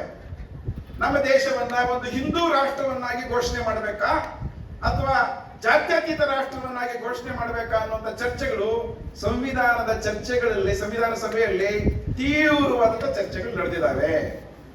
ಅದರ ಆಧಾರದಲ್ಲಿ ಬಂದ ತೀರ್ಮಾನ ಏನು ಅಂತಂದ್ರೆ, ಭಾರತವನ್ನ ಹಿಂದೂ ರಾಷ್ಟ್ರ ಅಂತನೋ, ಮುಸ್ಲಿಂ ರಾಷ್ಟ್ರ ಅಂತನೋ, ಅಥವಾ ಕ್ರಿಶ್ಚಿಯನ್ ರಾಷ್ಟ್ರ ಅಂತನೋ, ಒಂದು ಧರ್ಮದ ಆಧಾರದ ಮೇಲೆ ನಾವು ರಾಷ್ಟ್ರ ಅಂತ ಘೋಷಣೆ ಮಾಡಿದ್ರೆ ಬಹಳ ಬೇಗ ಭಾರತ ಅನ್ನುವಂಥದ್ದೇ ಉಳಿಯಲ್ಲ. ಇದು ಚರ್ಚೆ ಸಾರಾಂಶ. ಭಾರತ ಅನ್ನೋದಾದ್ರೆ ಉಳಿಸ್ಕೋಬೇಕು ಅಂತಾದ್ರೆ, ಭಾರತ ಅನ್ನೋ ಪರಿಕಲ್ಪನೆ ನಾವು ಕಾಪಾಡ್ಕೋಬೇಕು ಅಂತಾದ್ರೆ, ನಮ್ಮ ದೇಶವನ್ನ ಹಿಂದೂ ರಾಷ್ಟ್ರ ಅಂತ ಕರಿಬಾರ್ದು, ಮುಸ್ಲಿಂ ರಾಷ್ಟ್ರ ಅಂತ ಕರಿಬಾರ್ದು, ಕ್ರಿಶ್ಚಿಯನ್ ರಾಷ್ಟ್ರ ಅಂತ ಕರಿಬಾರ್ದು. ಹೀಗಾಗಿದು ಎಲ್ಲದ ಮತಧರ್ಮೀಯರು, ಎಲ್ಲ ಜಾತಿಗಳು, ಎಲ್ಲ ಭಾಷಿಕರು, ಯಾವುದೇ ಲಿಂಗ ತಾರತಮ್ಯ ಇಲ್ಲದೇನೆ ಎಲ್ಲರಿಗೂ ಸೇರಿದಂತ ಒಂದು ರಾಷ್ಟ್ರವನ್ನಾಗಿ ಇದನ್ನು ಕಟ್ಟಿದ್ರೆ ಮಾತ್ರನೇ ಭಾರತ ಉಳಿಯುತ್ತೆ ಅನ್ನುವಂಥದ್ದು ತೀರ್ಮಾನ ಮಾಡಿದ್ರು. ಪಾಕಿಸ್ತಾನದ ರೀತಿಯಲ್ಲಿ ನಾವೊಂದು ಧರ್ಮದ ರಾಷ್ಟ್ರ ಅಂತ ಘೋಷಣೆ ಮಾಡಿದಿದ್ರೆ ಇಷ್ಟೊತ್ತಿಗೆ ಭಾರತ 10 ರಾಷ್ಟ್ರಗಳಾಗಿ ವಿಭಜನೆ ಆಗೋಗ್ತಿತ್ತು. ಇದುವರೆಗೂ ಭಾರತವನ್ನ ಕಾಪಾಡೋದಕ್ಕೆ ತಾಕತ್ತೇನಂತಂದ್ರೆ ಇದು ಅನ್ನುವಂಥದ್ದು ನಾವು ನೆನಪಲ್ಲಿ ಇಟ್ಕೊಂಡು ಈ ಚರ್ಚೆಯನ್ನು ನಾವು ಅರ್ಥ ಮಾಡ್ಕೊಳಕ್ ಆಗ್ಬೇಕು ಅನ್ನೋದು ಕಾರಣಕ್ಕಾಗಿ ಹೇಳ್ತಾ ಇದ್ದೀನಿ. ಯಾಕೆ ಇದಕ್ಕೆ ಸಂಬಂಧ ಕಲ್ಪಿಸಿ ನಾನು ಮಾತಾಡ್ತಾ ಇದ್ದೀನಿ ಅಂತಂದ್ರೆ, ನೋಡ್ರಿ 2019-20 ಭಾರತ ಸರ್ಕಾರ ಒಂದು ಭಾರತದ ಪೌರತ್ವ ಕಾಯ್ದೆಗೆ ಒಂದು ತಿದ್ದುಪಡಿಯನ್ನು ಮಾಡಿಬಿಟ್ಟಿದೆ. ಏನ್ ಮಾಡಿದೆ ಗೊತ್ತಾ? ಭಾರತದ ಪೌರತ್ವ ಕಾಯ್ದೆಗೆ ಒಂದು ತಿದ್ದುಪಡಿಯನ್ನು ಮಾಡಿದೆ. ಏನ್ ತಿದ್ದುಪಡಿ ಅಂತಂದ್ರೆ, 2014 ಡಿಸೆಂಬರ್ 31ನೇ ತಾರೀಕಿನ ಒಳಗೆ ಯಾರೆಲ್ಲ ಪಾಕಿಸ್ತಾನ, ಆಫ್ಘನಿಸ್ತಾನ ಮತ್ತು ಬಾಂಗ್ಲಾದೇಶ ಈ 3 ದೇಶಗಳಿಂದ ಭಾರತಕ್ಕೆ ಅಕ್ರಮವಾಗಿ ವಲಸೆ ಬಂದಿದ್ದಾರೋ ಅವರಲ್ಲಿ ಮತ್ತೆ ಯಾರು ಅಂತಂದ್ರೆ ಹಿಂದೂಗಳು, ಕ್ರಿಶ್ಚಿಯನ್ರು, ಬೌದ್ಧರು, ಜೈನರು, ಪಾರ್ಸಿಗಳು, ಸಿಖ್ರು. ನಾನು ಎಲ್ಲ ಧರ್ಮದ ಹೆಸರು ಹೇಳದ್ನ ಇಲ್ಲ, ಹೇಳಿಲ್ವಾ? ಹೇಳಿಲ್ವಾ? ಬಿಟ್ಟಿದ್ದೆ ಯಾವುದು? ಮುಸಲ್ಮಾನರನ್ನು ಬಿಟ್ಟೆ. ಭಾರತ ಸರ್ಕಾರ ಈ ಪೌರತ್ವ ಕಾಯ್ದೆಗೆ ತಿದ್ದುಪಡಿಯನ್ನು ತಂದಿದೆ.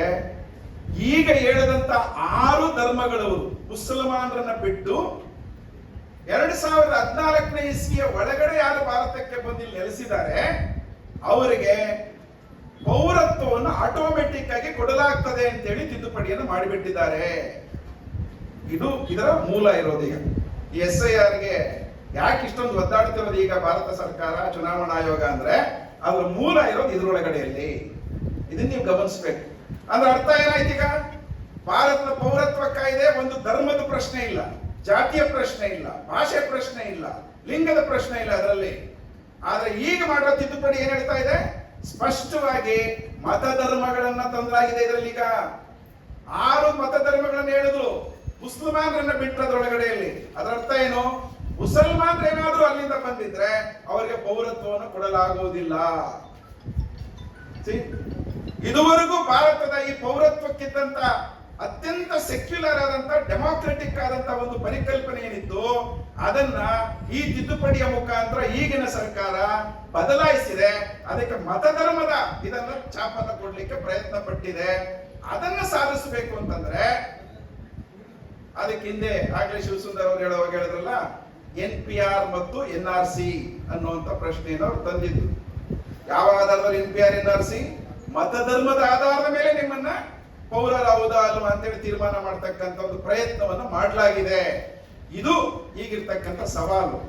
ಈಗ SIR ಮಾಡಬೇಕು ಅಂತ ಅವ್ರು ಪ್ರಯತ್ನ ಪಡ್ತಿರೋದು ಮತ್ತು ಅವರಿಗೆ ಮಿಸ್ಫೈರ್ ಆಗ್ತಿರೋದು ಏನಂತಂದ್ರೆ, ಈ SIR ಒಳಗಡೆಯಲ್ಲಿ ದಾಖಲೆಗಳು ಇಲ್ಲದೆ ಇರೋದು ಯಾರಿಗಿರುತ್ತೆ ಜಾಸ್ತಿ? ಯಾರ ಹತ್ರ ಹೆಚ್ಚು ದಾಖಲೆಗಳಿರಲ್ಲ? ಮುಸಲ್ಮಾನರ ಹತ್ರ ಇರಲ್ಲ ಅಂತ ಒಂದು ತಲೆಯಲ್ಲಿ. ಮುಸಲ್ಮಾನರ ಹತ್ರನೇ ಹೆಚ್ಚು ದಾಖಲೆಗಳಿರಲ್ಲ. ಯಾಕಂತಂದ್ರೆ ವಿದ್ಯಾಭ್ಯಾಸ ಇರಲ್ಲ ಅವರಿಗೆ, ಆಸ್ತಿಗಳಿರಲ್ಲ, ಬೇರೆ ಆಸ್ತಿಗಳು ಓದಿರಲ್ಲ, ಬೇರೆ ಸರ್ಕಾರಿ ಉದ್ಯೋಗಗಳಲ್ಲಿ ಹೆಚ್ಚಿರಲ್ಲ. ಬಹಳ ಜನ ಸರ್ಕಾರಿ ಉದ್ಯೋಗಗಳಲ್ಲಿ ಇರಲ್ಲ ಅವರು. ಆದ್ರಿಂದಾಗಿ ಟಾರ್ಗೆಟೆಡ್ ಇದನ್ನ ಮಾಡಬಹುದು ಅನ್ನುವಂತ ಮುಖ್ಯವಾದ ಅಂಶವನ್ನು ಇದರಲ್ಲಿ ತರಲಾಗಿದೆ. ಆದ್ರೆ ವಿಶೇಷ ಏನಂತಂದ್ರೆ ಕೇಳಿದ್ರೆ, ಭಾರತದ ಒಳಗಡೆಯಲ್ಲಿ ಮುಸಲ್ಮಾನರ ಸಂಖ್ಯೆ ಇರೋದು 14%. ಆದ್ರೆ ಅವರಿಗಿಂತಲೂ ದೊಡ್ಡ ಸಂಖ್ಯೆಯಲ್ಲಿರೋದು ದಲಿತರು ಮತ್ತು ಬುಡಕಟ್ಟು ಜನ. ಭಾರತದ ಒಳಗಡೆಯಲ್ಲಿ ಸರಿಸುಮಾರು ಒಂದು 7 ಕೋಟಿ ಜನ ಬುಡಕಟ್ಟು ಜನ ಇದ್ದಾರೆ, ಟ್ರೈಬಲ್ಸ್ ಆದಿವಾಸಿಗಳಿದ್ದಾರೆ. ಬಹುತೇಕ ಆದಿವಾಸಿಗಳ ಹತ್ರ ಭೂಮಿಯ ದಾಖಲೆಗಳಿಲ್ಲ. ಇದು ನೀವು ಗಮನಿಸಬೇಕಾಗಿರೋದು. ಆದಿವಾಸಿಗಳು ಕಾಡಲ್ಲಿ ಇರ್ತಾರೆ, ಆದ್ರೆ ನಮ್ಮಲ್ಲಿ ಫಾರೆಸ್ಟ್ ರೈಟ್ಸ್ ಆಕ್ಟ್ ಅಂತ ಒಂದಿದೆ. ಈಗ ಅರಣ್ಯ ಹಕ್ಕುಗಳ ಕಾಯ್ದೆ ಅಂತ ಒಂದಿದೆ. ಈ ಅರಣ್ಯ ಹಕ್ಕುಗಳ ಕಾಯ್ದೆ ಏನ್ ಹೇಳುತ್ತೆ ಗೊತ್ತಾ? ನೀವು ಆ ಅರಣ್ಯದಲ್ಲಿ 75 ವರ್ಷಗಳಿಂದ ಅಲ್ಲಿ ಬದುಕ್ತಾ ಇದ್ದೀರಿ ಅನ್ನೋದಕ್ಕೆ ದಾಖಲೆ ಕೊಡ್ರಿ, ಆವಾಗ ನಿಮ್ಗೆ ಭೂಮಿ ದಾಖಲೆ ಕೊಡ್ತೀವಿ ಅಂತ ಹೇಳ್ತಾರೆ. ಇದು ಸ್ವಲ್ಪ ಗಮನಿಸಬೇಕು. 75 ವರ್ಷಗಳ ಕಾಲ ನೀವು ಅರಣ್ಯದಲ್ಲಿ ವಾಸ ಮಾಡಿದ್ದೀರಿ ಅನ್ನೋದಕ್ಕೆ ದಾಖಲೆ ಕೊಡಬೇಕು ಅಂತಂದ್ರೆ 10 ವರ್ಷಗಳ ಕಾಲ ಕಲಬುರಗಿ ನಗರದಲ್ಲಿದ್ರೆ ನಮಗೆ ದಾಖಲೆ ಕೊಡಕ್ಕಾಗಲ್ಲ. ಎಷ್ಟೋ ಜನಕ್ಕೆ 75 ವರ್ಷ ಕಾಡಲ್ಲಿ ವಾಸ ಮಾಡೋರು ಏನ್ ದಾಖಲೆ ಕೊಡೋದು? ಕೊಡಕ್ಕಾಗಲ್ಲ. ಅಫೆಕ್ಟ್ ಆಗೋರು ಯಾರು? ಬರೀ ಮುಸಲ್ಮಾನರು ಮಾತ್ರ ಅಲ್ಲ, ಆದಿವಾಸಿಗಳು ಅಫೆಕ್ಟ್ ಆಗ್ತಾರೆ. ದಾಖಲೆ ಕೊಡಕ್ಕಾಗಲ್ಲ ಅವರಿಗೆ.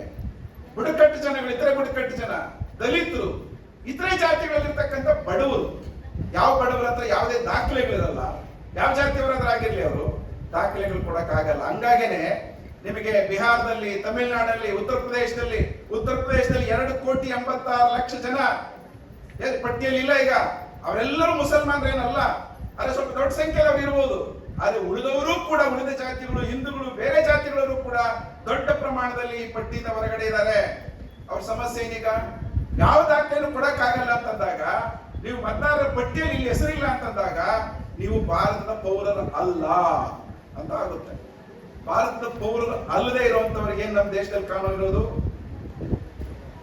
ಈಗ ನಾನು ಭಾರತದ ಪೌರ ಅಲ್ಲ ಅಂತ ಆಗ್ಬಿಟ್ರೆ ನನ್ನನ್ನ ಸರ್ಕಾರ ಯಾವ ರೀತಿ ಹ್ಯಾಂಡಲ್ ಮಾಡುತ್ತೆ? ಯಾವ ರೀತಿ ಮಾಡಬಹುದು? ಏನಿದೆ ಗೊತ್ತಾ ಭಾರತದಲ್ಲಿ ಕಾನೂನು? ನಿಮ್ಗೆ ನಾವು ಭಾರತದ ಪೌರರು ಅಲ್ಲದೆ ಇರುವಂತವ್ರನ್ನ ಆಚೆ ಕಳಿಸ್ಬೇಕು. ಯಾವ ದೇಶಕ್ಕೆ ಕಳಿಸೋದು ನನ್ನನ್ನು? ಈಗ ನಾನು ಭಾರತ ಪೌರ ಅಲ್ಲ ಅಂದ ತಕ್ಷಣಕ್ಕೆ ನನ್ನನ್ನು ಯಾವ ದೇಶಕ್ಕೆ ಕಳಿಸ್ಬೇಕಲ್ಲ, ಹೊರಗಡೆ ಹಾಕ್ಬೇಕಲ್ಲ. ಯಾವ ದೇಶಕ್ಕೆ ಕಳಿಸೋದು? ಇದು ಸಮಸ್ಯೆ. ಈಗ ಯಾವ ದೇಶದ ಬಾಂಗ್ಲಾದೇಶದ ನೀನು ಹೋಗು ಅಂತ ಹೇಳಿ ಕಳಿಸಿದ್ರೆ ಬಾಂಗ್ಲಾದೇಶ ಕಾಯ್ಕೊಂಡು ಕೂತಿದೆ, ನೀನು ವಾಪಸ್ ಬಾ ಅಂತ ಹೇಳಕ್ಕೆ. ನೀನ್ ಪಾಕಿಸ್ತಾನದಲ್ಲಿ ಹೋಗು ಅಂತಂದ್ರೆ ಅದನ್ನ ಕಾಯ್ಕೊಂಡು ಕೂತವ್ರ ಬಾ ನಮ್ಮ ದೇಶಕ್ಕೆ ಅಂತ ಹೇಳಕ್ಕೆ. ಅದು ಯಾವ ದೇಶಕ್ಕೆ ಹೋಗೋದು? ನಾನು ಮುಸ್ಲಿಂ ಅಲ್ಲ, ಪಾಕಿಸ್ತಾನದವ್ರು ನನ್ನ ಸ್ವಾಗತ ಮಾಡಲ್ಲ, ಅಥವಾ ಬಾಂಗ್ಲಾದೇಶದವ್ರು ಮಾಡದೇ ಇರ್ಬೋದು. ಎಲ್ಲಿಗೆ ಹೋಗೋದು? ಇದು ಸಮಸ್ಯೆ. ಈಗ ಅಂತ ಸಂದರ್ಭದಲ್ಲಿ ಅದನ್ನ ತೀರ್ಮಾನ ಮಾಡಕ್ಕೆ ನಮ್ಮಲ್ಲಿ ಟ್ರಿಬ್ಯುನಲ್ಸ್ ಅಂತೇಳಿ ಮಾಡ್ತಾರೆ. ಈಗ ಅಸ್ಸಾಮಲ್ಲಿ ಬಹಳ ದೊಡ್ಡ ಸಮಸ್ಯೆ ಉಂಟು ಮಾಡಿದಂತ ಪ್ರಶ್ನೆ ಇದು. ಟ್ರಿಬ್ಯುನಲ್ಸ್ ಅಂದ್ರೆ ನ್ಯಾಯಮಂಡಳಿಗಳನ್ನು ರಚನೆ ಮಾಡ್ತಾರೆ. ಅವ್ರು ನನಗೆ ನೋಟಿಸ್ ಕೊಡ್ತಾರೆ, ನಾನು ಪಟ್ಟಿಯಲ್ಲಿ ಇಲ್ಲ ಅಂದ ತಕ್ಷಣಕ್ಕೆ. ನೀವು ಭಾರತದ ಪೌರರು ಅಲ್ಲದೇ ಇರೋದ್ರಿಂದಾಗಿ, ನಿರೂಪಿಸ್ಕೊಳಕ್ಕೆ ನಿಮ್ಗೆ ಆಗದೇ ಇರೋದ್ರಿಂದಾಗಿ ನಿಮ್ಮನ್ನ ಯಾಕೆ ಆಚೆ ಕಳಿಸಬಾರದು, ಯಾವ ದೇಶಕ್ಕೆ ಅಂತ ಮುಂದೆ ತೀರ್ಮಾನ ಆಗ್ಬೇಕು. ಅಲ್ಲಿವರೆಗೆ ಏನ್ ಮಾಡ್ಬೇಕು? ತೀರ್ಮಾನ ಆಗೋವರೆಗೆ ಅದಕ್ಕೆ ಕಾನ್ಸಂಟ್ರೇಷನ್ ಕ್ಯಾಂಪ್ಸ್ ಅಂತೇಳಿ ರಚನೆ ಮಾಡ್ತಾರೆ. ಕರ್ನಾಟಕದ ಒಳಗಡೆಯಲ್ಲಿ ಕಾನ್ಸಂಟ್ರೇಷನ್ ಕ್ಯಾಂಪ್ ಇದೆ ಗೊತ್ತಾ? ಎಲ್ಲಿದೆ ಅಂತ ಗೊತ್ತಾ? ಬೆಂಗಳೂರು ಪಕ್ಕದಲ್ಲಿ ಮಾಗಡಿ ಅಂತ ಒಂದು ಊರಿದೆ. ಮಾಗಡಿ ತಾಲೂಕು, ಮಾಗಡಿ ಕೆಂಪೇಗೌಡ ಅಂತ ಏನೋ ಹೇಳ್ತಾರಲ್ಲ, ಆ ಊರ ಹತ್ರ ಸೋಲೂರು ಅಂತಿದೆ. ನೀವು ಬೆಂಗಳೂರಿಂದ ಮಂಗಳೂರಿಗೆ ಹೋಗುವಾಗ ರೂಟ್ ಅಲ್ಲಿ ನೀವು ಯಾರಾದ್ರೂ ಓಡಾಡಿದ್ರೆ ನಿಮ್ಗೆ ಗಮನಕ್ಕೆ ಬರ್ತದೆ, ಸೋಲೂರು ಅಂತಿದೆ. ಅಲ್ಲಿ ಒಂದು ದೊಡ್ಡ ಜಾಗ, ಅಂದ್ರೆ ಜೈಲ್ ತರ ಒಂದು ಬಿಲ್ಡಿಂಗ್ ಅನ್ನ ಕಟ್ಟಿಟ್ಟಿದ್ದಾರೆ.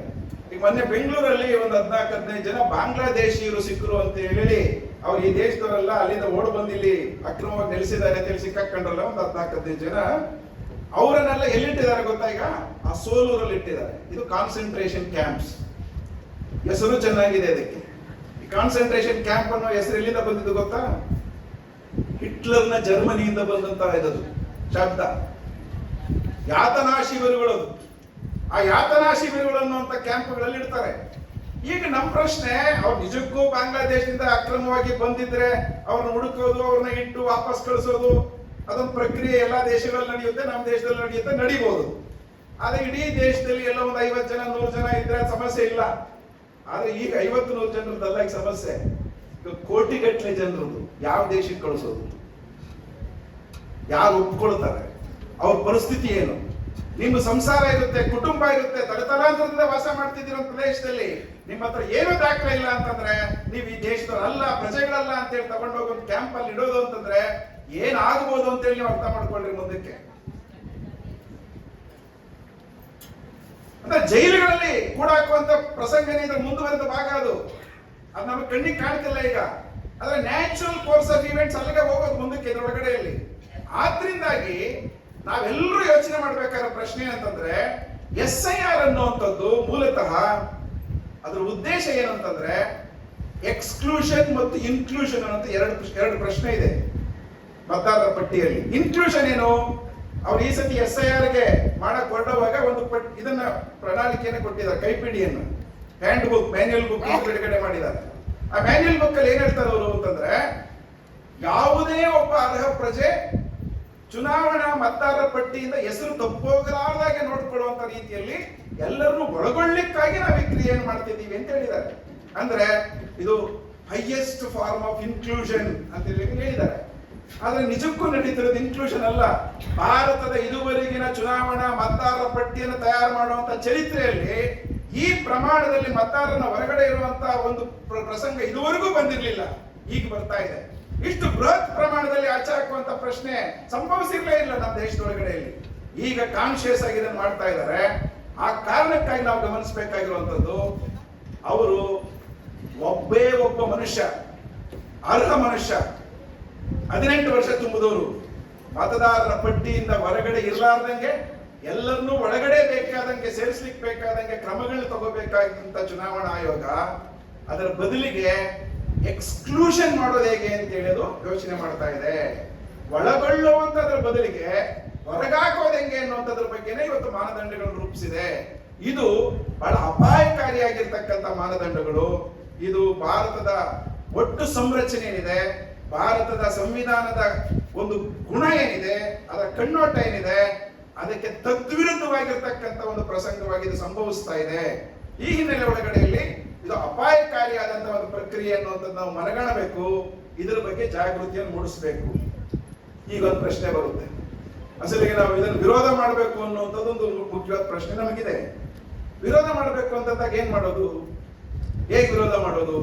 ಈಗ ಏಪ್ರಿಲ್ 1ರಿಂದ ಶುರು ಆಗ್ಬಿಡ್ತದೆ. ಆಗ ನೋಡಿದ್ರೆ ನಮ್ಮ ರಾಜ್ಯದಲ್ಲಿ ಚುನಾವಣೆ ಇಲ್ಲ. ಚುನಾವಣೆ ನಡೆಯುವಂತ ತಮಿಳುನಾಡು, ಕೇರಳ, ಪುದುಚೇರಿ, ಅಸ್ಸಾಮು, ಪಶ್ಚಿಮ ಬಂಗಾಳದಲ್ಲಿ ನಡೆಸ್ತಿದ್ದಾರೆ ಅಂತಂದ್ರೆ ಅದೊಂದು ರೀತಿ. ಆದ್ರೆ ನಮ್ಮ ರಾಜ್ಯದಲ್ಲೂ ನಡೆಸ್ತಾರೆ. ಈಗ ಯಾಕೆ ನಡೆಸಬೇಕು? ಚುನಾವಣೆ ಹತ್ರದಲ್ಲಿ ಇಲ್ಲ, ಆದ್ರೂ ನಡೆಸ್ತಾರೆ. ಇಡೀ ದೇಶಕ್ಕೆ ಅಪ್ಲೈ ಮಾಡಿದ್ದಾರೆ. ಇಲ್ಲಿ ನಡೆಸುವಾಗ ಅದ್ರ ಅಗತ್ಯ ಇರ್ಲಿಲ್ಲ ನಮಗೆ ಅಂತ ಹೇಳುವಾಗ್ಲೇನೆ ನಾಳೆ ಈ ಪ್ರಶ್ನೆ ಬರುತ್ತೆ. ಅವರ ಪ್ರಕ್ರಿಯೆ ಶುರು ಮಾಡಿಬಿಟ್ಟಾಗ ರಾಜ್ಯ ಸರ್ಕಾರಗಳು ಸುಮ್ಮನೆ ಇರಕ್ಕಾಗಲ್ಲ ಇದ್ರೊಳಗಡೆಯಲ್ಲಿ. ಆಗ ನೋಡಿದ್ರೆ ನೋಡಿ, ಕೇರಳ ಸರ್ಕಾರ ಅಸೆಂಬ್ಲಿಯಲ್ಲಿ ತೀರ್ಮಾನ ಮಾಡಿದ್ರು, ಈ SIR ಅನ್ನ ನಮ್ಮ ರಾಜ್ಯದಲ್ಲಿ ನಾವು ಜಾರಿ ಮಾಡಲ್ಲ ಅಂತ ಹೇಳಿದ್ರು. ತಮಿಳುನಾಡು ಅವ್ರ ವಿಧಾನಸಭೆಯಲ್ಲಿ ತೀರ್ಮಾನ ಮಾಡಿದ್ರು, ನಾವು ಇದನ್ನ ತಮಿಳುನಾಡಲ್ಲಿ ಜಾರಿ ಮಾಡಲ್ಲ ಅಂತ ಹೇಳಿ. ಅದು ಚುನಾವಣೆ ಘೋಷಣೆ ಆಗ್ಬಿಡ್ತು. ಚುನಾವಣೆ ಘೋಷಣೆ ಆದ್ಮೇಲೆ ಮತದಾರರ ಪಟ್ಟಿಯನ್ನು ಪರಿಷ್ಕರಣೆ ಮಾಡಲೇಬೇಕು ಅನ್ನೋ ಪ್ರಶ್ನೆ ಸಹಜವಾಗಿ ನಡೀತಾ ಇತ್ತು. ಆದ್ರೆ SIR ಅದಕ್ಕೆ ಅಪ್ಲೈ ಮಾಡಿದ್ರು. ಹೀಗಾಗಿ ತರಾತುರಿಯಲ್ಲಿ ಒತ್ತಡಕ್ಕೆ ಸಿಕ್ಕಾಕೊಂಡು ಇವತ್ತು ಒಂದ್ರ ಮೇಲೆ 10 ಕೆಲಸ ಮಾಡಬೇಕು ಅಂತೇಳಿ ಒಬ್ಬ ಅಂಗನವಾಡಿ ಟೀಚರ್ 1200 ಮನೆಗೆ ಹೋಗ್ಬೇಕು ಆವರೇಜ್. ಅಲ್ಲಿ ಹೋದ್ರೆ ಏನಾಗುತ್ತೆ, ನಾನು ನಮ್ಮ ಅಂಗನವಾಡಿಯ ಟೀಚರ್ಗಳು ಕೆಲವ್ರ ಹತ್ರ ಮಾತಾಡ್ತಿದ್ದೆ. ನೀವು ಹೋದಾಗ ಅಪ್ಪಂದು ಅಮ್ಮಂದು ಸಿಕ್ಕುತ್ತೆ ವೋಟರ್ ಲಿಸ್ಟ್. ಯಾಕಂದ್ರೆ 2002ನೇ ಇಸ್ವಿಯ ವೋಟರ್ ಲಿಸ್ಟ್ ಅಲ್ಲಿ ಅಪ್ಪ ಅಮ್ಮಂದು ಹೆಸರಿದೆ ಅಂತ ಅನ್ಕೊಳ್ಳೋಣ. ಈಗ ಒಂದು ಇಟ್ಕೊಳ್ತಾರೆ. ಈಗ ಇಟ್ಕೊಳ್ಳೋದ್ರೆ ಇದ್ರ ಮಧ್ಯದಲ್ಲಿ ಏನಾಗಿರುತ್ತೆ, ಮಗನಿಗೆ ಮದುವೆ ಆಗಿರುತ್ತೆ. ಮಗನಿಗೆ ಮದುವೆ ಆದ್ಮೇಲೆ ಸೊಸೆ ಬಂದಿರ್ತಾಳೆ ಮನೆಗೆ, ಅಥವಾ ಮಗಳು ಇಲ್ಲಿದ್ದಂತವಳು ಮದುವೆ ಆಗಿ ಬೇರೆ ಮನೆಗೆ ಹೋಗಿರ್ತಾಳೆ. ಈಗ ವೋಟರ್ ಲಿಸ್ಟ್ ಅಲ್ಲಿ, ಈಗ ಇರೋ ಲೇಟೆಸ್ಟ್ ಲಿಸ್ಟ್ ಅಲ್ಲಿ ಸೊಸೆ ಹೆಸರು ಇಲ್ಲ. ಈ ಸೊಸೆ ಹೆಸರು ಸೇರಿಸ್ಬೇಕು. ಹೇಗೆ ಸೇರಿಸೋದು? ಮಗನ ಹೆಸರು ಇರ್ಲಿಲ್ಲ ಆಗ ಅಂತ ಅನ್ಕೊಳ್ಳೋಣ. ಮಗನ ಹೆಸರು ಸೇರಿಸ್ಬೇಕು. ಯಾವ ರೀತಿ ಸೇರಿಸೋದು? ಈಗ ಸೊಸೆ ಹೆಸರು ಇಲ್ಲ ಅಂತಂದ್ರೆ ಸೇರ್ಸಕ್ಕಿರೋ ದಾರಿ ಏನು? ವೋಟರ್ ಲಿಸ್ಟ್ ಅಲ್ಲಿ ಇಲ್ಲ ಅವ್ರದ್ದು, ಬೇರೆ ಎಲ್ಲೋ ಇದೆ. ಮ್ಯಾಚ್ ಮಾಡಬೇಕು, ಮ್ಯಾಪಿಂಗ್ ಮಾಡಬೇಕು. ಅಲ್ಲೂ ಇಲ್ಲ ಅವ್ರ ಹೆಸರು. ಅಕಸ್ಮಾತ್ ಹೆಸರಿದ್ರು ಕೂಡ ಬೇರೆ ಏನೋ ಹೆಸರು ಇರುತ್ತೆ, ಸ್ಪೆಲ್ಲಿಂಗ್ ಮಿಸ್ಟೇಕ್ ಇರ್ತದೆ. ಅಪ್ಪನ ಹೆಸರು ಜೊತೆಯಲ್ಲಿ ಮಗಳ ಹೆಸರು ಇರ್ತದೆ. ಇಲ್ಲಿ ಬಂದ್ಮೇಲೆ ಗಂಡನ ಹೆಸರು ಜೊತೆಯಲ್ಲಿ ಮಗಳ ಹೆಸರು ಸೇರ್ಕೊಂಡಿರ್ತದೆ. ವ್ಯತ್ಯಾಸ ಆಗ್ಬಿಟ್ಟಿರ್ತದೆ. ಏನ್ ಮಾಡ್ತೀರಿ ನೀವು? ಮ್ಯಾಚ್ ಆಗ್ತಾ ಇಲ್ವಲ್ಲ, ಮ್ಯಾಪ್ ಆಗ್ತಿಲ್ವಲ್ಲ ಅಂತ ನಾನು ಅಂಗನವಾಡಿಯವ್ರನ್ನ ಕೇಳಿದೆ. ಅದಕ್ಕೆ ಅವ್ರು ಹೇಳಿದ್ರು, ಈಗ ಚುನಾವಣೆ ಇಲ್ಲಿ ಅಧಿಕಾರಿಗಳು, ಲೋಕಲ್ ಅಧಿಕಾರಿಗಳು ಒಂದು ಸೂತ್ರ ಇಡ್ತಾವ್ರಂತೆ, ನೀವೊಂದು ಕೆಲಸ ಮಾಡ್ರಿ, ಅವ್ರನ್ನ ಮೊಮ್ಮಗಳು ಅಂತ ಬರೆದು ಬಿಡ್ರಿ. ಸೊಸೆ ಅಂತ ಬರೆಯೋದ್ರ ಬದಲು ಮೊಮ್ಮಗಳು ಅಂತ ಬರೀರಿ, ಆವಾಗ ಮ್ಯಾಚ್ ಮಾಡ್ಬೋದು ಹಂಗೇನೆ ನಿಧಾನಕ್ಕೆ ಅಂತೇಳಿ ಹೇಳ್ತಾವಂತೆ. ಈಗ ಸಮಸ್ಯೆ ಬರೋದು ಸೊಸೆಯನ್ನ ಮೊಮ್ಮಗಳು ಅಂತ ಮಾಡಿದ ಮೇಲೆ ನೀವು ದಾಖಲೆಗಳು ಒಂದಕ್ಕೊಂದು ಸೃಷ್ಟಿಸ್ಬೇಕಲ್ಲ. ಈಗ ಮಗಳು ಅಲ್ಲ, ಮಗಳ ಮಗಳು ಏನೋ ಆಗಿರ್ಬೇಕು ಮೊಮ್ಮಗಳು ಅಂತ ಹೇಳಕ್ಕೆ. ಈಗ ಸೊಸೆ ಬರುವಂತವಳು ಮಗನಿಗೆ ತಂದ್ಕೋಬೇಕಂದ್ರೆ ಮಗಳಾಗಿರ್ಬೇಕು, ಹೌದಲ್ಲ? ಮಗಳಾಗಿದ್ರೆ ಮಗನಿಗೆ ಸೊಸೆಯಾಗಿ ತಂದ್ಕೊಂಡಿರ್ಬೇಕು ಅವನು. ಆಗ ಮಗಳಿಗೆ ಈ ಮಗಳಿದ್ದಾಳೆ ಅನ್ನೋದನ್ನು ಪ್ರೂವ್ ಮಾಡ್ಬೇಕಾ? ಅದಕ್ಕೆ ದಾಖಲೆ ಸೃಷ್ಟಿ ಮಾಡೋದು. ಈಗ ಅವ್ರಿಗೆ ಬೇರೆ ದಾರಿ ಕಾಣ್ತಿಲ್ಲ. ಅದಕ್ಕೆ ಅವ್ರು ಹೇಳಿದ ಅಂಗನವಾಡಿ ಕೆಲವರು ಹೇಳಿದ್ರು, ಸರ್ ಇದನ್ನು ಮ್ಯಾಚ್ ಮಾಡಕ್ ಸಾಧ್ಯನೇ ಇಲ್ಲ, ನಮಗೆ ಬೇರೆ ದಾರಿ ಕಾಣ್ತಾ ಇಲ್ಲ, ಮುಂದಕ್ಕೆ ಹೋಗ್ತಾ ಇಲ್ಲ. ಅದು 60% 70% ನಿಂತ್ಕೊಂಡ್ಬಿಟ್ಟೈತೆ ಮ್ಯಾಪಿಂಗ್ ಇಲ್ಲಿ ನಿಂತ್ಕೊಂಡ್ಬಿಟ್ರೆ ಇನ್ನು SIR ಮಾಡುವಾಗ ಅದು 40% ಬಂದ್ಬಿಡ್ತದೆ. ಅಲ್ಲೋಲ ಕಲ್ಲಲ ಆಗ್ಬಿಡ್ತದೆ ರಾಜ್ಯ. ಮೇಲೆ ರಾಜ್ಯದ 7 ಕೋಟಿ ಜನಸಂಖ್ಯೆಯಲ್ಲಿ ಹೆಚ್ಚು ಕಡಿಮೆ 3 ಕೋಟಿ ಜನ ಈ ಪಟ್ಟಿಯಲ್ಲೇ ಇರಲ್ಲ ಅನ್ನೋ ಪರಿಸ್ಥಿತಿ ಬಂದ್ಬಿಡ್ತದೆ. ಈ ಸಮಸ್ಯೆಗಳಿದಾವೆ. ಏನಾಗೋದು ಅವಾಗ? ಯಾಕೆ ಕಷ್ಟ ತಗೊಳ್ತಾ ಇದ್ದೀರಿ? ಯಾಕೆ ತಾಪತ್ರ ತಗೊಳ್ತಾ ಇದ್ದೀರಿ? ನಿಮ್ಮ ಉದ್ದೇಶ ಏನು ಅನ್ನುವಂಥದ್ದಿಲ್ಲ ಗಮನಿಸಬೇಕಾಗಿರೋದು. ಇಲ್ಲಿ ನಾನು ಸ್ಪಷ್ಟವಾಗಿ ಹೇಳೋದಿಷ್ಟೇನೆ, ಎಲೆಕ್ಷನ್ ವೋಟರ್ ಲಿಸ್ಟ್ ಅಲ್ಲಿ ಸಹಜವಾಗಿ ಸೇರಿಸುವಂತ ಪ್ರಕ್ರಿಯೆ ಇತ್ತು, ಸಹಜವಾಗಿ ತೆಗೆದುಹಾಕುವಂತ ಪ್ರಕ್ರಿಯೆ ಇತ್ತು. ಅದರಲ್ಲಿ ಏನಾದರೂ ಅನುಮಾನಗಳು ಬಂದ್ರೆ ಅನುಮಾನಗಳು ಬಂದಂತವರನ್ನ ಕರೆಸಿ ನೋಟಿಸ್ ಕೊಟ್ಟು ಕರೆಸಿ ಅದನ್ನು ತಪ್ಪಿದ್ರೆ ತಿದ್ದೋದಕ್ಕೂ ದಾಖಲೆ ಕೇಳೋದಕ್ಕೂ ಅವಕಾಶ ಇತ್ತು. ಈಗಿದ್ದಂತ ಕಾನೂನುಗಳಲ್ಲೇ ಅವಕಾಶ ಇತ್ತು. ಆದ್ರೆ ಹಂಗಿದ್ದಾಗ್ಲೂ ಕೂಡ ಈ ರೀತಿಯಲ್ಲಿ ಇವದೇನೋ ಇರುವೆ ಹಿಡಿಯಕ್ಕೆ ಹೋಗಿ ಆನೆನ್ ತಗೊಂಬಂದಾಗ ಆಗ್ಬಿಟ್ರೆ ಏನ್ ಮಾಡೋದು? ಯಾಕೆ ಹಿಂಗ್ ಮಾಡ್ತಿದ್ದೀರಿ? ಎಷ್ಟು ದೊಡ್ಡ ಎಕ್ಸರ್ಸೈಸ್ ಗೊತ್ತಾ ಇದು? ಸಾವಿರಾರು ಕೋಟಿ ರೂಪಾಯಿಗಳ ವೆಚ್ಚ, ಮತ್ತೆ ಲಕ್ಷಾಂತರ ಜನರನ್ನ ತೊಡಗಿಸ್ಬೇಕು. ಈ ಒತ್ತಡ ತಡ್ಕೊಳಕ್ಕಾಗಿದೆ. 1200 ಕುಟುಂಬಗಳು ಮಾಡಬೇಕು ಅಂದ್ರೆ ಒಂದೊಂದು ಕುಟುಂಬದ ಹತ್ರ ಕನಿಷ್ಠ ಅಂದ್ರೆ ಕೆಲಸದ 3 ಸತಿ 4 ಸತಿ ಹೋದ್ರು ಸರಿಯಾಗಿ ಸಿಕ್ಕಲ್ಲ ಮಾಹಿತಿಗಳು. ಹೋಗುವಂತ BLOಗಳಿಗೆ ಏನ್ ಮಾಡ್ಬೇಕು ಅವರು? ನೀವು 1200 ಇಂಟು 3 ಸತಿ ಅಂತ ಅನ್ಕೊಂಡ್ರು ಕೂಡ 3600 ಸತಿ 3600 ಮನೆಗಳಿಗೆ ಹೋಗ್ಬೇಕು. ಕೊಡೋದೊಂದು ತಿಂಗಳ ಟೈಮು, 1.5 ತಿಂಗಳ ಟೈಮು. ಏನ್ ಮಾಡ್ಬೇಕು ಅವರು? ಆ ಒತ್ತಡ ತಡ್ಕೊಳಕ್ಕಾಗದೆ ಕೆಲವರು ಆತ್ಮಹತ್ಯೆ ಮಾಡ್ಕೊಡೋದು. 100 ಜನ BLOಗಳು ಆತ್ಮಹತ್ಯೆ ಮಾಡ್ಕೊಂಡಿದ್ದಾರೆ ಈ ಪ್ರಕ್ರಿಯೆ ಒಳಗಡೆ. ಯಾಕೆ ಬೇಕಿದು? ಇಷ್ಟು ಜನ ಸಾಮಾನ್ಯ ಜನರು ಕೊಲ್ಲುವಂತ ಈ ಪ್ರಕ್ರಿಯೆ ಯಾಕೆ ನಡೆಸ್ತಾ ಇದ್ದೀರಿ? ಕೋಟ್ಯಾಂತರ ಜನರನ್ನ ಆತಂಕದಲ್ಲಿಡುವಂತ, ಅನುಮಾನ ಪಡುವಂತ, ಎಲ್ಲರನ್ನೂ ನೀವು ದೇಶದ್ರೋಹಿಗಳು ಅಥವಾ ಹೊರಗದೇಶದವರು ಅಂತೇಳಿ ಅನುಮಾನ ಪಡುವ, ಆತಂಕ ಪಡುವಂತ ರೀತಿಯಲ್ಲಿ ಯಾಕೆ ಸೃಷ್ಟಿ ಮಾಡ್ತಾ ಇದ್ದೀರಿ? ಯಾವ ಉದ್ದೇಶಕ್ಕೆ? ಇಲ್ಲಿ ಗಮನಿಸಬೇಕಾಗಿರೋದು, ನಾನು ಆಗ್ಲೇ ಹೇಳಿದ್ನಲ್ಲ, ಭಾರತ ಒಂದು ಜಾತ್ಯತೀತ ರಾಷ್ಟ್ರ. ಇದನ್ನು ಸರಿಯಾಗಿ ಗಮನದಲ್ಲಿ ಇಟ್ಕೊಳ್ಳಿ ಗೆಳೆಯರೆ. ಜಾತ್ಯತೀತತೆ ಅನ್ನೋದು ಒಂದು ಶಬ್ದ ಅಲ್ಲ ನಮಗೆ ಬಂದಿರೋದು. ಭಾರತ ಅನ್ನುವಂಥ ಪರಿಕಲ್ಪನೆನೇ ಒಂದು ಸೆಕ್ಯುಲರ್ ಆಗಿರುವಂತದ್ದು. ನೀವು ಭಾರತವನ್ನ ಧರ್ಮದ ಆಧಾರದಲ್ಲಿ ನೀವು ಕಟ್ಟಕ್ ಹೋದ್ರೆ ಭಾರತ ಅನ್ನೋದು ಉಳಿಯಕ್ ಸಾಧ್ಯನೇ ಇಲ್ಲ.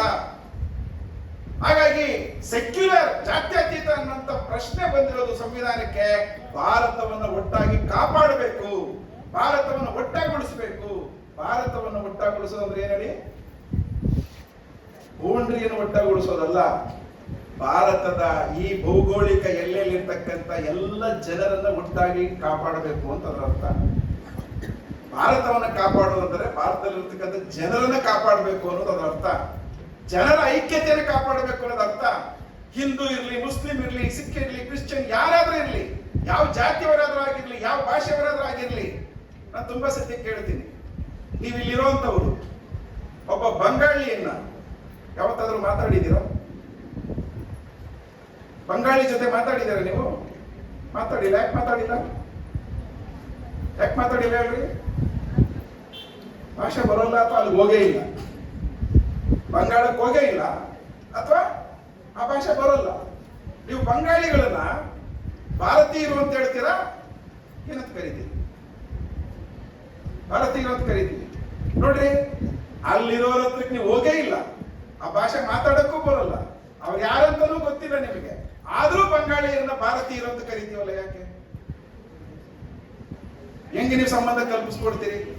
ಒಂದ್ಸತಿನೂ ನೋಡಿಲ್ಲ, ಒಂದ್ಸತಿ ಮಾತಾಡಿಲ್ಲ ಅವ್ರ ಜೊತೆಯಲ್ಲಿ, ಆದ್ರೂ ಬಂಗಾಳಿಗಳು ಭಾರತೀಯರು ಅಂತ ಹೆಂಗ್ ಹೇಳ್ತೀರಿ ನೀವು? ಯಾವುದು ನಿಮ್ಮನ್ನ ಒಟ್ಟುಗೂಡಿಸಿರೋದು? ಅಸ್ಸಾಮಿಗಳ ಜೊತೆ ಮಾತಾಡಿದ್ದೀರಾ? ಮೇಘಾಲಯ ಜನರ ಜೊತೆ ಮಾತಾಡಿದ್ದೀರಾ? ಮಾತಾಡಕ್ ಸಾಧ್ಯವೇ ಇಲ್ಲ, ಅವ್ರ ಭಾಷೆ ನಮಗೆ ಬರೋದೇ ಇಲ್ಲ. ಯಾವ ಭಾಷೆ ಏನೋ ಒಂದು ಶಬ್ದ ಅರ್ಥ ಆಗದೆ ಇರ್ತಕ್ಕಂಥ ಜನರನ್ನ ನಾವು ಭಾರತೀಯರು ಅಂತೇಳಿ ಒಪ್ಕೊಳ್ಳುವಂತ ಪ್ರಶ್ನೆ ಇದೆಯಲ್ಲ, ಹೆಂಗದು? ಎಲ್ಲಿಂದ ಬಂದಿದ್ದದು? ನಮ್ಮ ಸಂವಿಧಾನದ ಒಳಗಡೆಯಲ್ಲಿ, ಸ್ವಾತಂತ್ರ್ಯ ಹೋರಾಟದ ಒಳಗಡೆಯಲ್ಲಿ ರೂಪುಗೊಂಡಿರ್ತಕ್ಕಂಥ ಮೌಲ್ಯಗಳಿದಾವಲ್ಲ. ನಾವು ಬ್ರಿಟಿಷರ ವಿರುದ್ಧ ಹೋರಾಟ ಮಾಡಿದವರು. ಬ್ರಿಟಿಷ್ ವಿರುದ್ಧ ಹೋರಾಟ ಮಾಡುವಾಗ ಒಂದು ಜಾತಿ ಆಧಾರದಲ್ಲಿ ಹೋರಾಟ ಮಾಡಿಲ್ಲ ನಾವು, ಒಂದು ಧರ್ಮದ ಆಧಾರದ ಮೇಲೆ ಹೋರಾಟ ಮಾಡಿಲ್ಲ ನಾವು. ನಾವೆಲ್ಲರೂ ಒಟ್ಟಾಗಿ ಸೇರಿ ಬ್ರಿಟಿಷ್ ವಿರುದ್ಧ ಹೋರಾಟ ಮಾಡಿರೋದು. ಅದ್ರ ಒಳಗಡೆ ರೂಪುಕೊಂಡಿರೋದು ಭಾರತೀಯತೆ. ಧರ್ಮದ ಮೇಲೆ ರೂಪುಕೊಂಡಿರೋದು ಭಾರತೀಯತೆ ಅಲ್ಲ. ಹಿಂದೂ ಅಂದ್ರೆ ಭಾರತೀಯ ಅಲ್ಲ, ಕ್ರಿಶ್ಚಿಯನ್ ಅಂದ್ರೆ ಭಾರತೀಯ ಅಲ್ಲ, ಮುಸ್ಲಿಂ ಅಂದ್ರೆ ಭಾರತೀಯ ಅಲ್ಲ. ಎಲ್ಲವನ್ನೂ ಸೇರಿದಂಥದ್ದೇ ಭಾರತೀಯತೆ ಅನ್ನುವಂಥದ್ದು. ಇಂಡಿಯನ್ ಅನ್ನಿಸೋದು ಅದು. ಭಾರತ ಪೌರತ್ವ ಅಂದ್ರೆ ಅದು. ಅದಕ್ಕೆ ಇವತ್ತು ಅಪಾಯ ಒದಗುತ್ತಾ ಇದೆ. ಆ ಅಪಾಯದ ಭಾಗವಾಗಿ SIR ಬರ್ತಾ ಇದೆ ಅನ್ನುವಂಥದ್ದನ್ನು ಮಾತ್ರ ನಾನು ಹೇಳೋದಕ್ಕೆ ಬಯಸ್ತೀನಿ. ಈಗ SIR ಅನ್ನು ನಾವು ನೋಡ್ಬೇಕಾಗಿರೋ ದೃಷ್ಟಿ ಏನಂತಂದ್ರೆ, ಇದು ಭಾರತದ ಭಾರತೀಯತೆ ಅನ್ನುವಂಥ ನಮ್ಮ ಪ್ರಶ್ನೆ ಇದೆಯಲ್ಲ, ನಾವೆಲ್ಲರೂ ಒಂದು ಅನ್ನುವಂಥದ್ದು. ಅದನ್ನ ಹೊಡೆದಾಕಿ ನೀನ್ ಈ ಧರ್ಮದವನು, ನೀನ್ ಈ ಧರ್ಮದವನು, ನೀನ್ ಈ ಧರ್ಮದವನು ಅಂತೇಳಿ ವಿಭಜನೆ ಮಾಡ್ತಕ್ಕಂಥ ಒಂದು ಹುನ್ನಾರ ಇದರ ಒಳಗಡೆಯಲ್ಲಿ ಅಡಗಿದೆ ಅನ್ನುವಂಥ ಕಾರಣಕ್ಕಾಗಿ ನಾವು ಇದನ್ನ ಬಹಳ ಸ್ಪಷ್ಟವಾಗಿ ವಿರೋಧಿಸಬೇಕಾಗಿದೆ, ಅರ್ಥ ಮಾಡ್ಕೋಬೇಕಾಗಿದೆ, ಜನರಿಗೆ ಹೇಳಬೇಕಾಗಿದೆ, ಜನರ ಜಾಗೃತಿಯನ್ನು ಮೂಡಿಸಬೇಕಾಗಿದೆ. ಆ ಕೆಲಸವನ್ನ ನಾವೆಲ್ಲರೂ ಸೇರಿ ಮಾಡೋಣ ಅನ್ನುವಂಥ ಮಾತನ್ನು ಹೇಳಿ ನಾನು ಮಾತು ನಿಲ್ಲಿಸ್ತೀನಿ. ನಮಸ್ಕಾರ. ಈ ನಮ್ಮ ಕ್ಷೇತ್ರ 60 ವರ್ಷಗಳ ಮೇಲೆ ಸತತವಾಗಿ ಎಜುಕೇಶನ್ಗೆ ಫೈಟ್ ಮಾಡಿದಂಥ ಪರಮ ಪೂಜ್ಯ ವಿದ್ಯಾಮಾನ್ ಡ್ಯಾಡಿ ಡಾಕ್ಟರ್ ಶಂಕರಪ್ಪ ಪಪ್ಪಾಜಿಯವರ ಸಂದರ್ಭದಲ್ಲಿ ನೆನೆದು ದಾಕ್ಷಿಣ್ಯರು ಮತ್ತು ನಮ್ಮ ಶಾಂತಬಸವೇಶ್ವರ ಸಂಸ್ಥಾನ 9 ಪೀಠಾಧಿಪತಿಗಳಾದ ಡಾಕ್ಟರ್ ಪಪ್ಪಾಜಿಯವರಿಗೂ ಬಂಧಿಸಿ ಇವತ್ತಿನ ಚಿಂತನೆಗೆ ಮಾಡಿರುವಂಥ ನಮ್ಮ ಆರ್ಕೆ ಹುಡುಗಿ ಸರ್ ಅವರು ಮತ್ತು ಮೀನಾಕ್ಷಿ ಮೇಡಮ್ ಅವರು ಇಬ್ಬರು ನಮ್ಮ ಸಂಸ್ಥೆ ಅಲುಮಿನಿ. ನಮ್ಮ ಸಂಸ್ಥೆಯಲ್ಲಿ ಕಲಿತು ದೊಡ್ಡ ದೊಡ್ಡ ಹುದ್ದೆಗಳಿಗೆ ಪ್ರೊಫೆಸರ್ ಆಗಿ ಸಾಕಷ್ಟು ಜನರಿಗೆ ವಿದ್ಯಾಧಾರಣೆಯನ್ನು ಏರಿದಂಥ ಇಬ್ಬರು ಪ್ರೊಫೆಸರ್ಸ್ ಇವತ್ತು ಮಾಡಿ ಇವತ್ತು ಒಂದು ಚಿಂತನೆ ಕೈಗೆ ಅಳವಡಿಸಿದ್ದಾರೆ. ಮತ್ತು ನಮ್ಮ ಹೈದರಾಬಾದ್ ಕರ್ನಾಟಕ ಹೋರಾಟ ಸಮಿತಿ ಅಧ್ಯಕ್ಷರು ಲಕ್ಷ್ಮಣ ದಸ್ತಿಯವರಿದ್ದಾರೆ. ಮತ್ತು ಉಪಸ್ಥಿತಿ ಎಲ್ಲ ನಮ್ಮ ಪ್ರೊಫೆಸರ್ಸ್ ಮತ್ತು ಎಲ್ಲ ಬಂದಂಥ ನಮ್ಮ ವಿದ್ಯಾರ್ಥಿನಿಗಳೇ, ಇಲ್ಲಿವರೆಗೂ ಸ್ವಲ್ಪ ಬಹಳ ಸಮಯ ಆಗಿದೆ. ಸವಿಸ್ತಾರವಾಗಿ SIR ಬಗ್ಗೆ ಡೀಟೇಲ್ ಆಗಿ ಹೇಳಿದ್ದಾರೆ. ಅದು ನನಗೆ ಅದನ್ನು ಬಹಳಷ್ಟು ಓಟು ಕಡಿಮೆ ಆಗಿರ್ಬಹುದು. ಆದರೂ ಕೂಡ ನಂದು ಒಂದು ಸಣ್ಣ ಒಂದು ಅನಿಸಿಕೆ ಅನ್ನೋದು ಹೇಳ್ಬೋದು ಅಷ್ಟೇ. ಕೆಲವೊಬ್ಬರು 3-4 ಕಡೆ ಓಟ್ಗಳು ಮಾಡಿಸಿರ್ತಾರೆ. ನಂದೇ ಎಕ್ಸಾಂಪಲ್ ನಮ್ಮ ಊರದಲ್ಲಿ ನೋಡಿದ್ರೆ ನಮ್ದು ಒಂದು 6,000 ಪಾಪ್ಯುಲೇಷನ್ ಇದ್ದಂಥ ಊರು. ಅದರಲ್ಲಿ ಊರಲ್ಲಿ ಇರೋರು ಬರೀ 2-2.5 ಸಾವಿರ ಜನನೇ. ಎಲ್ಲರೂ ಹೊರಗಡೆ ನೆಲೆಸಿ ಹೋಗಿರ್ತಾರೆ. ಒಂದು ಹೈದರಾಬಾದಲ್ಲಿ ಮನೆ ಇರುತ್ತೆ, ಒಂದು ಬೀದರ್ದಲ್ಲಿ ಇರುತ್ತೆ, ಒಂದು ನಮ್ಮೂರಲ್ಲಿ ಒಂದು ಇರುತ್ತೆ. ತುಂಬ ಇದ್ರೆ 3 ಕಡೆ ವೋಟರ್ಸ್ ಲಿಸ್ಟ್ದಾಗ ಹೆಸರು ಇರ್ತಾರೆ. ಈಗ ಸ್ವಲ್ಪ ಸಮಯ, ಈಗ ಆಧಾರ್ ಕಾರ್ಡ್ ಲಿಂಕ್ ಆದರೆ ಕಟ್ ಆಗಿರ್ಬೋದು, ಕಟ್ ಮಾಡಬಹುದು. ಆದರೂ ಕೂಡ ನಾನು ರಾಜಕೀಯ ಮನುಷ್ಯನೇ. ಈಗ ಅಪ್ಪಾಜಿಯವರು ನನಗೆ ತಂದು ಇಲ್ಲಿ ಎಜುಕೇಶನ್ ಕೊಡಿಸಿದ್ದಾರೆ. ನಾನು ಕೂಡ ರಾಜಕೀಯ ಮನುಷ್ಯ. ನಾನು ಓಟಿಂಗ್ ವಿಚಾರ ಮಾಡಬೇಕಾಗ್ತದೆ. ಯಾಕಂದ್ರೆ ನಾನು ನಿಂತಾಗ ನಾವು ಬಹಳಷ್ಟು ಜನ ಹೈದರಾಬಾದಲ್ಲಿ ಗಾಡಿ ಕಟ್ಸಿ ನಮ್ಮ ವರ್ಷ ಹಾಕಿ ಬಂದು ವಾಪಸ್ ಕಳಿಸ್ತಿದ್ವಿ. ಅವರಿಗೆಲ್ಲ ವ್ಯವಸ್ಥೆ ಪ್ರಸಾದವನ್ನು ಮಾಡಿಸಿ ಆ ಥರ ಸಿಸ್ಟಮ್ದಲ್ಲಿ ಈಗಲೂ ಕೂಡ ನಡೀತಾನೆ ಇದೆ. ಬಾಂಬೆದಲ್ಲಿ ಸಾಕಷ್ಟು ಜನ ಇದ್ದಾರೆ. ಅವ್ರು ಎಲೆಕ್ಷನ್ ಅಲ್ಲೂ ಇರ್ತಾರೆ, ವೋಟಿಂಗ್ ಲಿಸ್ಟ್ ಬಗ್ಗೆ ಇಲ್ಲೂ ಇರ್ತಾರೆ. ಅದು ಕಟ್ ಆಗ್ಬೇಕು. ಅದು ಯಾಕಂದ್ರೆ ಅದು ಕಟ್ ಆಗ್ಲಿಕ್ಕೆ ಹೋಗ್ಲಿ. ಆದ್ರೆ ನಮ್ದು ಒಂದು ಸಿಂಗಲ್ ವೋಟು ಕಟ್ ಆಗಿಬಿಡ್ಬಾರ್ದಂಗೆ ಎಲ್ಲರೂ ಪ್ರಯತ್ನ ಮಾಡ್ಬೇಕು. ನಮ್ದು ಆಜು ಬಾಜುದವರು ಅದು ಆಗಲಿಲ್ಲ ಅಂದ್ರೆ ನೀವು ಫೈಟ್ ಮಾಡ್ರಿ. ನಮ್ಮ ವಿದ್ಯಾರ್ಥಿಗಳು ಹೇಳ್ತೀನಿ, ಅವ್ರಿಗೆ ತಿಳಿಲಿಲ್ಲ ಅಂದ್ರೆ ನೀವು ಫೈಟ್ ಮಾಡಿ. ನಾವು ಯಾಕಂದ್ರೆ ವೋಟ್ ನಮ್ಮ ಪ್ರಜಾಪ್ರಭುತ್ವದಲ್ಲಿ ನಮ್ಮ ವೋಟಿನ ಮಹತ್ವ ಬಹಳ ಇದೆ. ಹೇಳಿದ್ರು ಒಂದು ಕೋಟ್ಯಾಧೀಶ ಇರ್ಬೋದು, ಅದ್ರ ಒಂದು ಸಿಂಗಲ್ ಕೂಲಿಕಾರ್ ಮನುಷ್ಯನೇ ಇರ್ಬೋದು. ವೋಟ್ ಈಕ್ವಲೇ ವೋಟ್ ಅದು ನಮ್ಮ ರೈಟ್ಸ್. ಅದು ನಾವು ಮಾಡ್ಕೊಳ್ಳಾರ್ದೆ ನಾವು ಕರೆಕ್ಟ್ ಆಗಿ ನಾವು ವೋಟ್ ಮಾಡಿ ಯಾರಿಗೆ ಆರಿಸ್ಬೇಕು ಅನ್ನೋದು ನಾವು ನಮ್ಮ ನಿರ್ಣಯ ತಗೊಂಡು ನಾವು ಮಾಡಿದ್ರೆ ದೇಶ ತಾನೇ ಉದ್ಧಾರ ಆಗ್ತದೆ. ಈ ಸಂದರ್ಭದಲ್ಲಿ ಹೇಳ್ತೀನಿ. ಅದು ಮತ್ತು ವಿಶೇಷವಾಗಿ ಮುಂದಿನ ಭವಿಷ್ಯದ ವಿದ್ಯಾರ್ಥಿಗಳು ಇದರ ಜಾಗೃತಿ ಆಗಬೇಕು. ಮಾನ್ಯ ಅಧ್ಯಕ್ಷ, ನಾವು ಹೇಳ್ದಂಗ ನಾವು ಬೇರೆ ಕಡೆ ಇರ್ತೀವಿ. ನಮ್ಮ ಊರಾಗೂ ಇರ್ತೀವಿ. ಬೇರೆ ರಾಜ್ಯಕ್ಕೆ ಬಾಂಬೆ, ಪುನಃ ಹೈದರಾಬಾದ್ನಲ್ಲಿ ಹೋದಾಗ ಒಂದು ಹೋಟೆಲ್ ಲಿಸ್ಟ್ನಾಗ ಇರ್ಬೋದು. ಇದೆ ಅಂತ ಅರ್ಥ ಮಾಡ್ಕೊಳ್ಳೋದು. ಅದು ಸರ್ಕಾರ ಸ್ಪಷ್ಟೀಕರಣ ಕೊಡ್ಬೇಕು. ಇದು 3 ಜಾಗನಾಗ ಹೆಸರಿದೆ, ಎಲ್ಲೇ ಒಂದು ಜಾಗ ಇರಬೇಕು, ಅದು ಇರ್ತೀವಿ, ಎಲ್ಲಿ ಅದು ಒಪ್ಪಿಗೆ ಇರ್ತಿಲ್ಲ ಅಂತ ಹೇಳ್ಬೇಕು. ಇದು ಹೊರದೇಶದಿಂದ ನುಸುಳಿದವ್ರು ಇಲ್ಲ ಅಂತ ಇದು ಸ್ಪಷ್ಟೀಕರಣ ಆಗ್ಬೇಕು. ಅದು ಆಗ್ತಾ ಇಲ್ಲ. ಅಧ್ಯಕ್ಷ ಮಾತಾಡ್ತಾ ಇದ್ದಾರೆ. ಇವುಗಳು ಅದ್ರ ಬಗ್ಗೆ ಚಿಂತನೆ ಅಧ್ಯಕ್ಷರ ಭಾಷಣ ಕೇಳಿಲ್ಲ. ಬುದ್ಧಿಜೀವಿಗಳು ಯಾವ ತರ ಮಾಡ್ಬೇಕು ಅಂತ ಹೇಳಿದ್ದಾರೆ. ಅದರ ಇದು ಫ್ಯಾಕ್ಟ್ ಹೇಳ್ದಂಗೆ ಇತ್ತು. ನಮ್ದು ನಂದೇ 2 ಕಡೆ ಇತ್ತು, ಆಮೇಲೆ ತೆಗೆದ್ರೆ ನಮ್ದು ಇದರಿಂದಾಗ ಅಂದ್ರೆ ಆಧಾರ್ ಕಾರ್ಡ್ ಬಂದ್ಮೇಲೆ ನಾವು ನಮ್ಮ ಊರದೇ ಓಟ್ ಹಾಕ್ಬೇಕಂತ ನಮ್ಮ ಊರದಲ್ಲಿ ಇಟ್ಕೊಂಡಿದ್ದಾರೆ. ಗುಲ್ಬರ್ಗದಲ್ಲಿ ಇಲ್ಲ, ಈ ತರ ಇದೆ. ಅದರ ಎಲ್ಲರಿಗೂ ಒಂದು ನಾವು ಓಟ್ ಹಾಕೇಬೇಕು. ಓಟ್ ಹಾಕ್ಬೇಕಾದ್ರೆ ನಾವು ಒಬ್ಬರು ನಮ್ದು ಓಟ್ ಹಾಕ್ಲಾರ್ದಂಗೆ ಯಾರೋ ಮಾಡ್ಕೊಳ್ಬೇಡ್ರಿ ಅಂತ ಹೇಳ್ತಾ ಇದ್ದೀನಿ ಅಷ್ಟೇ. ನಾವು ನಮ್ದು ಓಟ್ ನಾವು ಎಲ್ಲೇ ಹಾಕ್ಲಿ ನಮ್ದು ಓಟ್ ಹಾಕ್ಬೇಕು ಅಂತ. ನಮ್ದು ಆಜುಬಾಜುದವ್ರಿಗೂ ತೊಂದರೆ ಆದರೂ ಅದ್ರ ಬಗ್ಗೆ ಫೈಟ್ ಮಾಡ್ಬೇಕು ನಾವು ಅಂತ ಹೇಳಿ ಈ ಸಂದರ್ಭದಲ್ಲಿ ಹೇಳಿ ಮತ್ತೆ ನಿಮ್ಗೆಲ್ಲರಿಗೂ ಶುಭಾಶಯ ಅಂತ ಹೇಳಿ ಮಾತನಾಡ್ತೀನಿ. ಜೈ ಹಿಂದ್, ಜೈ ಕರ್ನಾಟಕ. ನಮ್ಮ ಎಲ್ಲರ ಕಲಬುರಗಿ ಮತ್ತು ಇಡೀ ಕರ್ನಾಟಕದ ಆರಾಧ್ಯ ದೈವವಾದ ಶರಣಬಸವಣ್ಣನ ಸ್ಮರಿಸ್ತಾ ದೇಶಮುಖರು ಒಂದು ಮಾತನ್ನು ನೆನಪಿಸಿದ್ರು. ನಾವು ಈ ಕಾಲೇಜಿನ ಅಲುಮಿನಿ. ಹೌದು, ಸತ್ಯವಾದ ಮಾತು. ನಾನಾಗಲಿ, ಹುಡುಗಿ ಸರ್ ಆಗಲಿ, ಖಾನಾಪುರಿ ಆಗಲಿ, ಪ್ರಾಯಶಃ ಇಲ್ಲೆಲ್ಲ ಹೋರಾಟ ಮಾಡಿ ಸತ್ಯದ ಪರ ನ್ಯಾಯದ ಪರ ನಿದ್ರ ಏನೇನು ಅವಾಜವ ಅವೆಲ್ಲ ಶರಣಬಸವನ ಸನ್ನಿಧಿಯಿಂದ ಬಂದ ಅವಾಜಗಳು. ಅದನ್ನು ನಾನು ಭಾಳ ಹೆಮ್ಮೆಯಿಂದ ಹೇಳ್ಕೊಳ್ತಾ ಇದ್ದೀನಿ. ಸೊ ದೇಶಮುಖರನ್ನ ಈ ಸಂದರ್ಭದಲ್ಲಿ ನಮ್ಮ ಈ ಕೆಲಸಕ್ಕೆ ಬೆನ್ನೆಲುಬಾಗಿ ನಿಂತು ನಮ್ಮೆಲ್ಲರ ಒಂದು ಕಡೆ ಕುಂತು ಚರ್ಚೆ ಮಾಡಲಿಕ್ಕೆ ಅವಕಾಶ ಮಾಡಿಕೊಟ್ರು. ಅವರ ಪ್ರಜ್ಞಾವಂತಿಕೆ ನಾನು ಅತ್ಯಂತ ಗೌರವದಿಂದ ಸ್ಮರಿಸುತ್ತಾ ಅವರಿಗೆ ಧನ್ಯವಾದಗಳನ್ನು ಹೇಳ್ತೇನೆ. ಹಾಗೆಯೇ ಈ ಸಂಪನ್ಮೂಲ ವ್ಯಕ್ತಿಗಳಾಗಿ ಶಿವಸುಂದರ್ ಅವರು ಭಾಳ ಒತ್ತಡದ ನಡುವೆ ಬಂದರು. ಅವ್ರಿಗೊಂದು ಸ್ವಲ್ಪ ಕನ್ಫ್ಯೂಷನ್ ಆಯಿತು. ಇವತ್ತು ಇದೇ SIR ಕುರಿತು 2 ಕಡೆ ಕಾರ್ಯಕ್ರಮ ಇವೆ. ಅವರಿಗೆ ಆ ಸಂಘಟಕರು ಇಲ್ಲರಿ, ಅವರು ನಾವು ಒಂದೇ ಅಂತ ಹೇಳಿದ್ದಕ್ಕಾಗಿ ಪಾಪ ಅವರು ಅಲ್ಲಿನೂ ಒಪ್ಕೊಂಡಿದ್ದಾರೆ. ಕನ್ನಡ ಭವನದಲ್ಲಿ ಕೂಡ ಒಂದು ಕಾರ್ಯಕ್ರಮ ನಡೆದಿದೆ ಇದೇ ವಿಷಯ, ಅದೇ ಸಂಪನ್ಮೂಲ ವ್ಯಕ್ತಿ. ಅವಾಗ ಹೇಳಿದೆವು ನಾವು SIRಗೆ ಸಂಬಂಧಪಟ್ಟಂಗೆ 100 ಕಡೆ 100 ಪ್ರೋಗ್ರಾಮ್ ಆಗಬೇಕಾದ ಅವಶ್ಯಕತೆ ಇದೆ. ಅದರ ತಿಳುವಳಿಕೆ ಕೊಡಬೇಕಾಗಿರ್ತಕ್ಕಂಥ ಅವಶ್ಯಕತೆ ಇದೆ. ಇದು ಬಹಳ ಮುಖ್ಯವಾಗಿ ಯುವಕರನ್ನ ಬಾಧಿಸ್ತದೆ. ನಾಳಿನ ದಿನದಲ್ಲಿ ಯುವಕರನ್ನ ಬಾಧಿಸ್ತದೆ. ಬಹಳ ಜನ ಯುವಕರು ಏನ್ ಮಾಡ್ಬಿಡ್ತಾರೆ, ಓಟ್ ಆಗ್ಲಿಲ್ಲ ಅಂದ್ರೆ ಹೋಗ್ಬಿಡ್ರಿ, ಯಾರಿಗೆ ಓಟ್ ಹಾಕಿ ಏನ್ ಮಾಡೋದ, ಹೋಗಲಕ್ಕೆ ನಮ್ಗೆ ಓಟ್ ಬರಲಿಲ್ಲ ಅಂದ್ರೆ ಬಿಡೋಣ ಅಂತ ಅನ್ಕೋತೀರಿ. ಅದು ಕೇವಲ ಓಟ್ ಹಾಕುವ ನಿಮ್ಮ ಹಕ್ಕನ್ನಷ್ಟು ಕಸ್ಕೊಂಡಂಗಲ್ಲ, ಈ ದೇಶದ ನಿವಾಸಿಗಳು ನೀವು ಅನ್ನುವಂಥ ಹಕ್ಕನ್ನು ಕಸ್ಕೊಂಡಂಗೆ. ಆಮೇಲೆ ಈ ದೇಶದ ನಿವಾಸಿಗಳಲ್ಲ ಅಂದ್ರೆ ನಮ್ಮ ಜೊತೆ ಏನು ವರ್ತನೆ ಮಾಡ್ಬೋದು, ಯಾರು ಬೇಕಾದವ್ರು ನಮ್ಮ ಕೆಲಸಕ್ಕೆ ಇಟ್ಕೋಬಹುದು, ಕೂಲಿ ಕೊಡ್ಲಿಕ್ಕಿಲ್ಲ. ನೀವು ಪೊಲೀಸ್ ಸ್ಟೇಷನ್ದಾಗ ಹೋದ್ರೆ ನೀವು ನಾಗರಿಕರಲ್ಲ ಅಂದ್ರೆ ನಿಮ್ಮ ಮ್ಯಾಗ ಏನೇ ಅನ್ಯಾಯ ಅತ್ಯಾಚಾರ ದಬ್ಬಾಳಿಕೆ ಆಯ್ತು ಅಂತ ತಿಳ್ಕೊಂಡು ನೀವು ಪೊಲೀಸ್ ಸ್ಟೇಷನ್ಗೆ ಹೋದ್ರೆ ನೀವು ಕೊಟ್ಟಿರ್ತಕ್ಕಂಥ ಕೇಸ್ ದಾಖಲಾಗೋದಿಲ್ಲ. ಯಾಕಂದ್ರೆ ನೀವು ಈ ದೇಶದ ನಾಗರಿಕರು ಅಲ್ಲ, ದಾಖಲಾಗಲಿಲ್ಲ. ನಿಮ್ಗೆ ಯಾರೋ ಬಂದು ಹೊಡಿತಾರೆ, ಹೊಡೆದ್ರೆ ನೋಡ್ರಿ ನಾನು ಹೊಡೆದಾನ ಅಂತಕೊಂಡು ನೀವು ಯಾರಿಗೆ ಕೇಳಪ್ಲೇ ಇಲ್ಲ. ನೀವು ನಾಗರಿಕರೇ ಅಲ್ಲ ಅಂದ್ರೆ ನಿಮ್ಮ ಮ್ಯಾಗ ಏನು ಸಾಧ್ಯದ ಅದು ಎಲ್ಲ ರೀತಿಯ ಅನ್ಯಾಯ ಅತ್ಯಾಚಾರಗಳನ್ನು ಮಾಡಬಹುದು. ಅದು ಮುಂದೆ ಯಾರಿಗೂ ಬಾಧಿಸಬಾರ್ದು ಅನ್ನೋ ಉದ್ದೇಶ.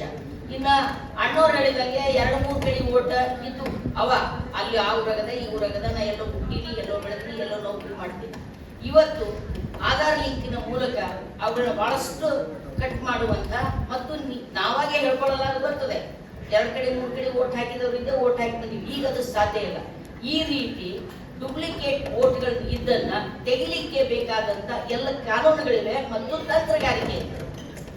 ಖಂಡಿತ ಇಂಥ ಓಟ್ಗಳು ಕಟ್ ಆಗ್ಬೇಕು. 2 ಕಡೆ 3 ಕಡೆ ಸೇರಿರ್ತಕ್ಕಂಥ. ಆದ್ರೆ ಇವತ್ತಿನ ತಂತ್ರಜ್ಞಾನದೊಳಗ ಅದನ್ನ ಮ್ಯಾಪಿಂಗ್ ಮಾಡೋದು ಬಹಳ ಈಸಿ ಅದ, ಬಹಳ ಬೇಗ ಅದನ್ನು ಗುರುತಿಸಿ ತೆಗೆದುಹಾಕ್ಬೋದು. ಪ್ರಶ್ನೆ ಅದು ಇಲ್ಲ. ಖಂಡಿತ ಈ ರೀತಿಯಾದ ನಕಲಿ ಮತಗಳನ್ನು ತೆಗೆದುಹಾಕಬೇಕು.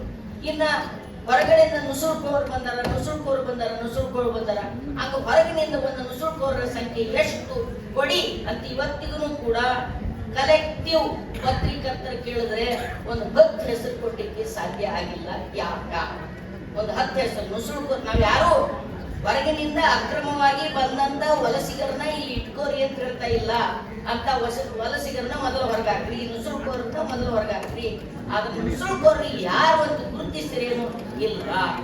ಹೀಗಾಗಿ ಈ SIR ಹಿಂದಿನ ಉದ್ದೇಶ ಏನು ಅದು ನಮ್ಮ ಮಕ್ಕಳಿಗೆ ತಿಳಿಸ್ಬೇಕು ಅನ್ನೋ ಕಾರಣಕ್ಕಾಗಿ ದೂರದ ಶಿವಸುಂದರ್ ಅವರನ್ನ ಕರೆಸಿದ್ದೇವೆ. ಅವರು ಬಹಳ ಕಡಿಮೆ ಅವಧಿಯಲ್ಲಿ ಸರಿಯಾಗಿ ವಿಷಯವನ್ನ ಮಾಹಿತಿಯನ್ನು ತಿಳಿಸ್ತಾರೆ. ಅವರಿಗೂ ಕೂಡ ನಾವು ಧನ್ಯವಾದಗಳನ್ನು ಹೇಳ್ತೇವೆ. ಕೆ ಪ್ರಕಾಶ್ ಅವರು ನಿಮ್ಮೆದ್ರೆ ಇರ್ತಾರೆ. ಅವರು ಬೇಕಾದ್ರೆ ಅವ್ರ ನಂಬರ್ ಕೊಡ್ತೇವೆ ನಿಮ್ಗೆ. ಮತ್ತೇನಾದ್ರೂ ಪ್ರಶ್ನೆ ಕೇಳೋದಿತ್ತಂದ್ರೂ ಕೂಡ ಅವ್ರಿಗೆ ಕೇಳಬೇಕು. ಕೆ ಪ್ರಕಾಶ್ ಅವರು ಕೂಡ ಸಕಾಲಕ್ಕೆ ಆಗಮಿಸಿ ಒಳ್ಳೆ ವಿಷಯವನ್ನು ಮಂಡಿಸಿದ್ದಕ್ಕಾಗಿ ಅವರಿಗೆ ಕೂಡ ಧನ್ಯವಾದಗಳನ್ನ ಹೇಳ್ತೀನಿ. ಹಾಗೆಯೇ ಈಗ ಸಂಚಾಲಕರಾಗಿ ಕೆಲಸ ಮಾಡಿರ್ತಕ್ಕಂಥ ಲಕ್ಷ್ಮಣ್ ದಸ್ತಿ ಅಣ್ಣವ್ರು ಇರ್ಬೋದು, ಅಹಮದ್ ಭಾಯ್ ಇರ್ಬೋದು, ಪ್ರೊಫೆಸರ್ ಆರ್ ಕೆ ಹುಡುಗಿ ಇಡೀ ಕಾರ್ಯಕ್ರಮದ ರೂಪರೇಷೆ ಮಾಡಿ ಅದನ್ನು ವರ್ಕೌಟ್ ಮಾಡ್ತಕ್ಕಂಥ ಮೈಂಡ್ ಆರ್ ಕೆ ಹುಡುಗಿಯವರು. ಆರ್ ಕೆ ಹುಡುಗಿಯವರು ಇರೋ ಕಾರಣಕ್ಕಾಗಿ ಈ ನೆಲದಲ್ಲಿ ಹೋರಾಟಗಳಿವೆ. ಮನುಷ್ಯ ಹುಡುಗಿ ನೋಡ್ಲಿಕ್ಕಷ್ಟೇ, ಆದ್ರೆ ಅಲ್ಲಿಂದ ಇಲ್ಲಿ ತನಕ ಚಳವಳಿಗಳು ಏನಾದರೂ ಭರ್ತಿ ಬರ್ತವೆ ಕಲಬುರಗಿಯಲ್ಲಿ ಅಂದ್ರೆ ಅದ್ರ ಹಿಂದ ಆರ್ ಕೆ ಹುಡುಗಿ ಇರ್ತದೆ ಅಂತೇಳಿ ಅವ್ರು ಎದುರಿನವ್ರಿಗೂ ಗೊತ್ತದ, ಎಲ್ಲರಿಗೂ ಗೊತ್ತು. ಅಂತ ಆರ್ ಕೆ ಹುಡುಗಿಯವರು ಇನ್ನೂ ಒಂದು 100 ವರ್ಷ ಬದುಕಲಿ. 100 ವರ್ಷ ಈಗಿದ್ದಂತ ವಯಸ್ಸುಗಳನ್ನು ಹಿಡಿದು ಹೇಳ್ಬೇಕು, ಬಿಟ್ಟು ಹೇಳ್ಬೇಕು ಅನ್ನೋದು ಅವರೇ ನಿರ್ಣಯ ಮಾಡಿ. ಒಟ್ಟಾರೆ ಹೋರಾಟದ ಬೆನ್ನೆಲುಬಾಗಿರ್ತಕ್ಕಂಥ ಪ್ರೊಫೆಸರ್ ಆರ್ ಕೆ ಹುಡುಗಿಯವರಿಗೂ ಕೂಡ ಧನ್ಯವಾದಗಳನ್ನ ಅರ್ಪಿಸ್ತಾ, ಹಾಗೆ ಗೆಳತಿ, ನನ್ನ ಪುಟ್ಟ ಗೆಳತಿಯಾಗಿರ್ತಕ್ಕಂಥ ಲವಿತ್ರ ಚೆನ್ನಾಗಿ ಅದನ್ನ ನಿರೂಪಣೆ ಮಾಡಿದ್ದಾರೆ. ಅವರಿಗೆ ಹಾಡುಗಳನ್ನ ಹಾಡಿರ್ತಕ್ಕಂಥ ಮೇಘ ಅವರಿಗೆ ಮತ್ತು ವೇದಿಕೆ ಇರುವಂತ ಎದುರುಗಡೆ ಇರತಕ್ಕಂಥ ಅನೇಕ ಪ್ರೊಫೆಸರ್ ಕಾಶನ್ ತಮ್ಮಗಿದ್ದಾರೆ, ನೀಲಾ ಅವರೇ, ಅಣ್ಣ ಮೌಲಾ ಇದ್ದಾರೆ, ಪ್ರೊಫೆಸರ್ ಆರ್ ಕೆ ಹುಡುಗಿದ್ದಾರೆ, ವೆಂಕಟರಾವ್ ಇದ್ದಾರೆ, ಬಹಳಷ್ಟು ಜನ ಇದ್ದಾರೆ. ಅವರೆಲ್ಲರೂ ಕೂಡ ಇದರ ಯಶಸ್ವಿಗೆ ಕೆಲಸ ಕಾರ್ಯ ಮಾಡಿದ್ದಾರೆ. ಸ್ನೇಹಿತರೆ, ಒಂದೇ ಒಂದು ವಿನಂತಿ ನೀವೆಲ್ಲರಿದ್ರೆ, ನೀವೇನ್ ತಿಳ್ಕೊಂಡಿರಿ ಅದು ಮತ್ತೊಬ್ರಿಗೆ ಹಂಚ್ಕೋತ ಹೋಗ್ರಿ, ಹೇಳ್ಕೋತ ಹೋಗ್ರಿ. ಯುವಕರ ಭವಿಷ್ಯಕ್ಕಾಗಿ ನಾವು हम तो चल बसे साथियों, अब तुम्हारे हवाले वतन साथियों. ಅಂದ್ರೆ ಅದು ನಿಮ್ಮಲ್ಲಿ ಇರ್ತಕ್ಕಂಥ. ಹೀಗಾಗಿ ನಮ್ಮ ಮಕ್ಕಳ ಭವಿಷ್ಯ ಉನ್ನತ ಆಗ್ಬೇಕು, ಉಜ್ವಲ ಆಗ್ಬೇಕು ಅನ್ನುವ ಕಾರಣಕ್ಕಾಗಿ ನಿಮ್ಮೆಲ್ಲರನ್ನು ಸೇರಿಸಿದ್ದೇವೆ. ನಿಮ್ಗೆ ತಿಳಿದ ವಿಷಯವನ್ನ ಮತ್ತೆ ಬೇರೆಯವರಿಗೆ ತಿಳಿಸೋದ್ರ ಮೂಲಕ ಈ ಕಾರ್ಯಕ್ರಮವನ್ನು ಆ ಫಲಶ್ರುತಿಯನ್ನು ಹಂಚ್ತೀವಿ ಅಂತ ಅನ್ಕೊಂಡು ಎಲ್ಲ ಸಭಿಕರಿಗೆ, ಪತ್ರಿಕರ್ತರಿಗೆ, ತಮ್ಮೆಲ್ಲರಿಗೂ ಕೂಡ ಅನಂತ ಶರಣಾರ್ಥಿಗಳನ್ನು ಹೇಳ್ತಾ, ಒಳಗಡೆ ಶರಣಬಸವನ ಪ್ರಸಾದದ ವ್ಯವಸ್ಥೆ, ಶರಣಬಸವನ ಯಾವ ವೇದಿಕೆಗೆ ಯಾರೇ ಬರ್ತಾರೆ, ಹೌಳಿಯಲ್ಲಿ ಯಾರೇ ಬರ್ತಾರೆ, ಅವ್ರು ಯಾರು ಹಂಗೆ ಹೋಗೋದಿಲ್ಲ. ಇದು ಪ್ರಸಾದ, ಇದು ದಾಸೋಹ. ದಯವಿಟ್ಟು ತಾವೆಲ್ಲ ಪ್ರಸಾದವನ್ನು ಸ್ವೀಕರಿಸಿ ಹೋಗ್ಬೇಕಂತ ಹೇಳಿ ನಮ್ಮಲ್ಲಿ ವಿನಂತಿ ಮಾಡ್ಕೊಳ್ತೀವಿ. ಇಲ್ಲಿಗೆ ಕಾರ್ಯಕ್ರಮ ಮುಕ್ತಾಯವಾಗಿದೆ. ಸಲುವಾಗಿ ಟೋಕನ್ ಇರ್ತಾವ, ಆಲ್ಮೋಸ್ಟ್ ಎಲ್ಲರಿಗೂ ಟೋಕನ್ ಕೊಡ್ತಾರ.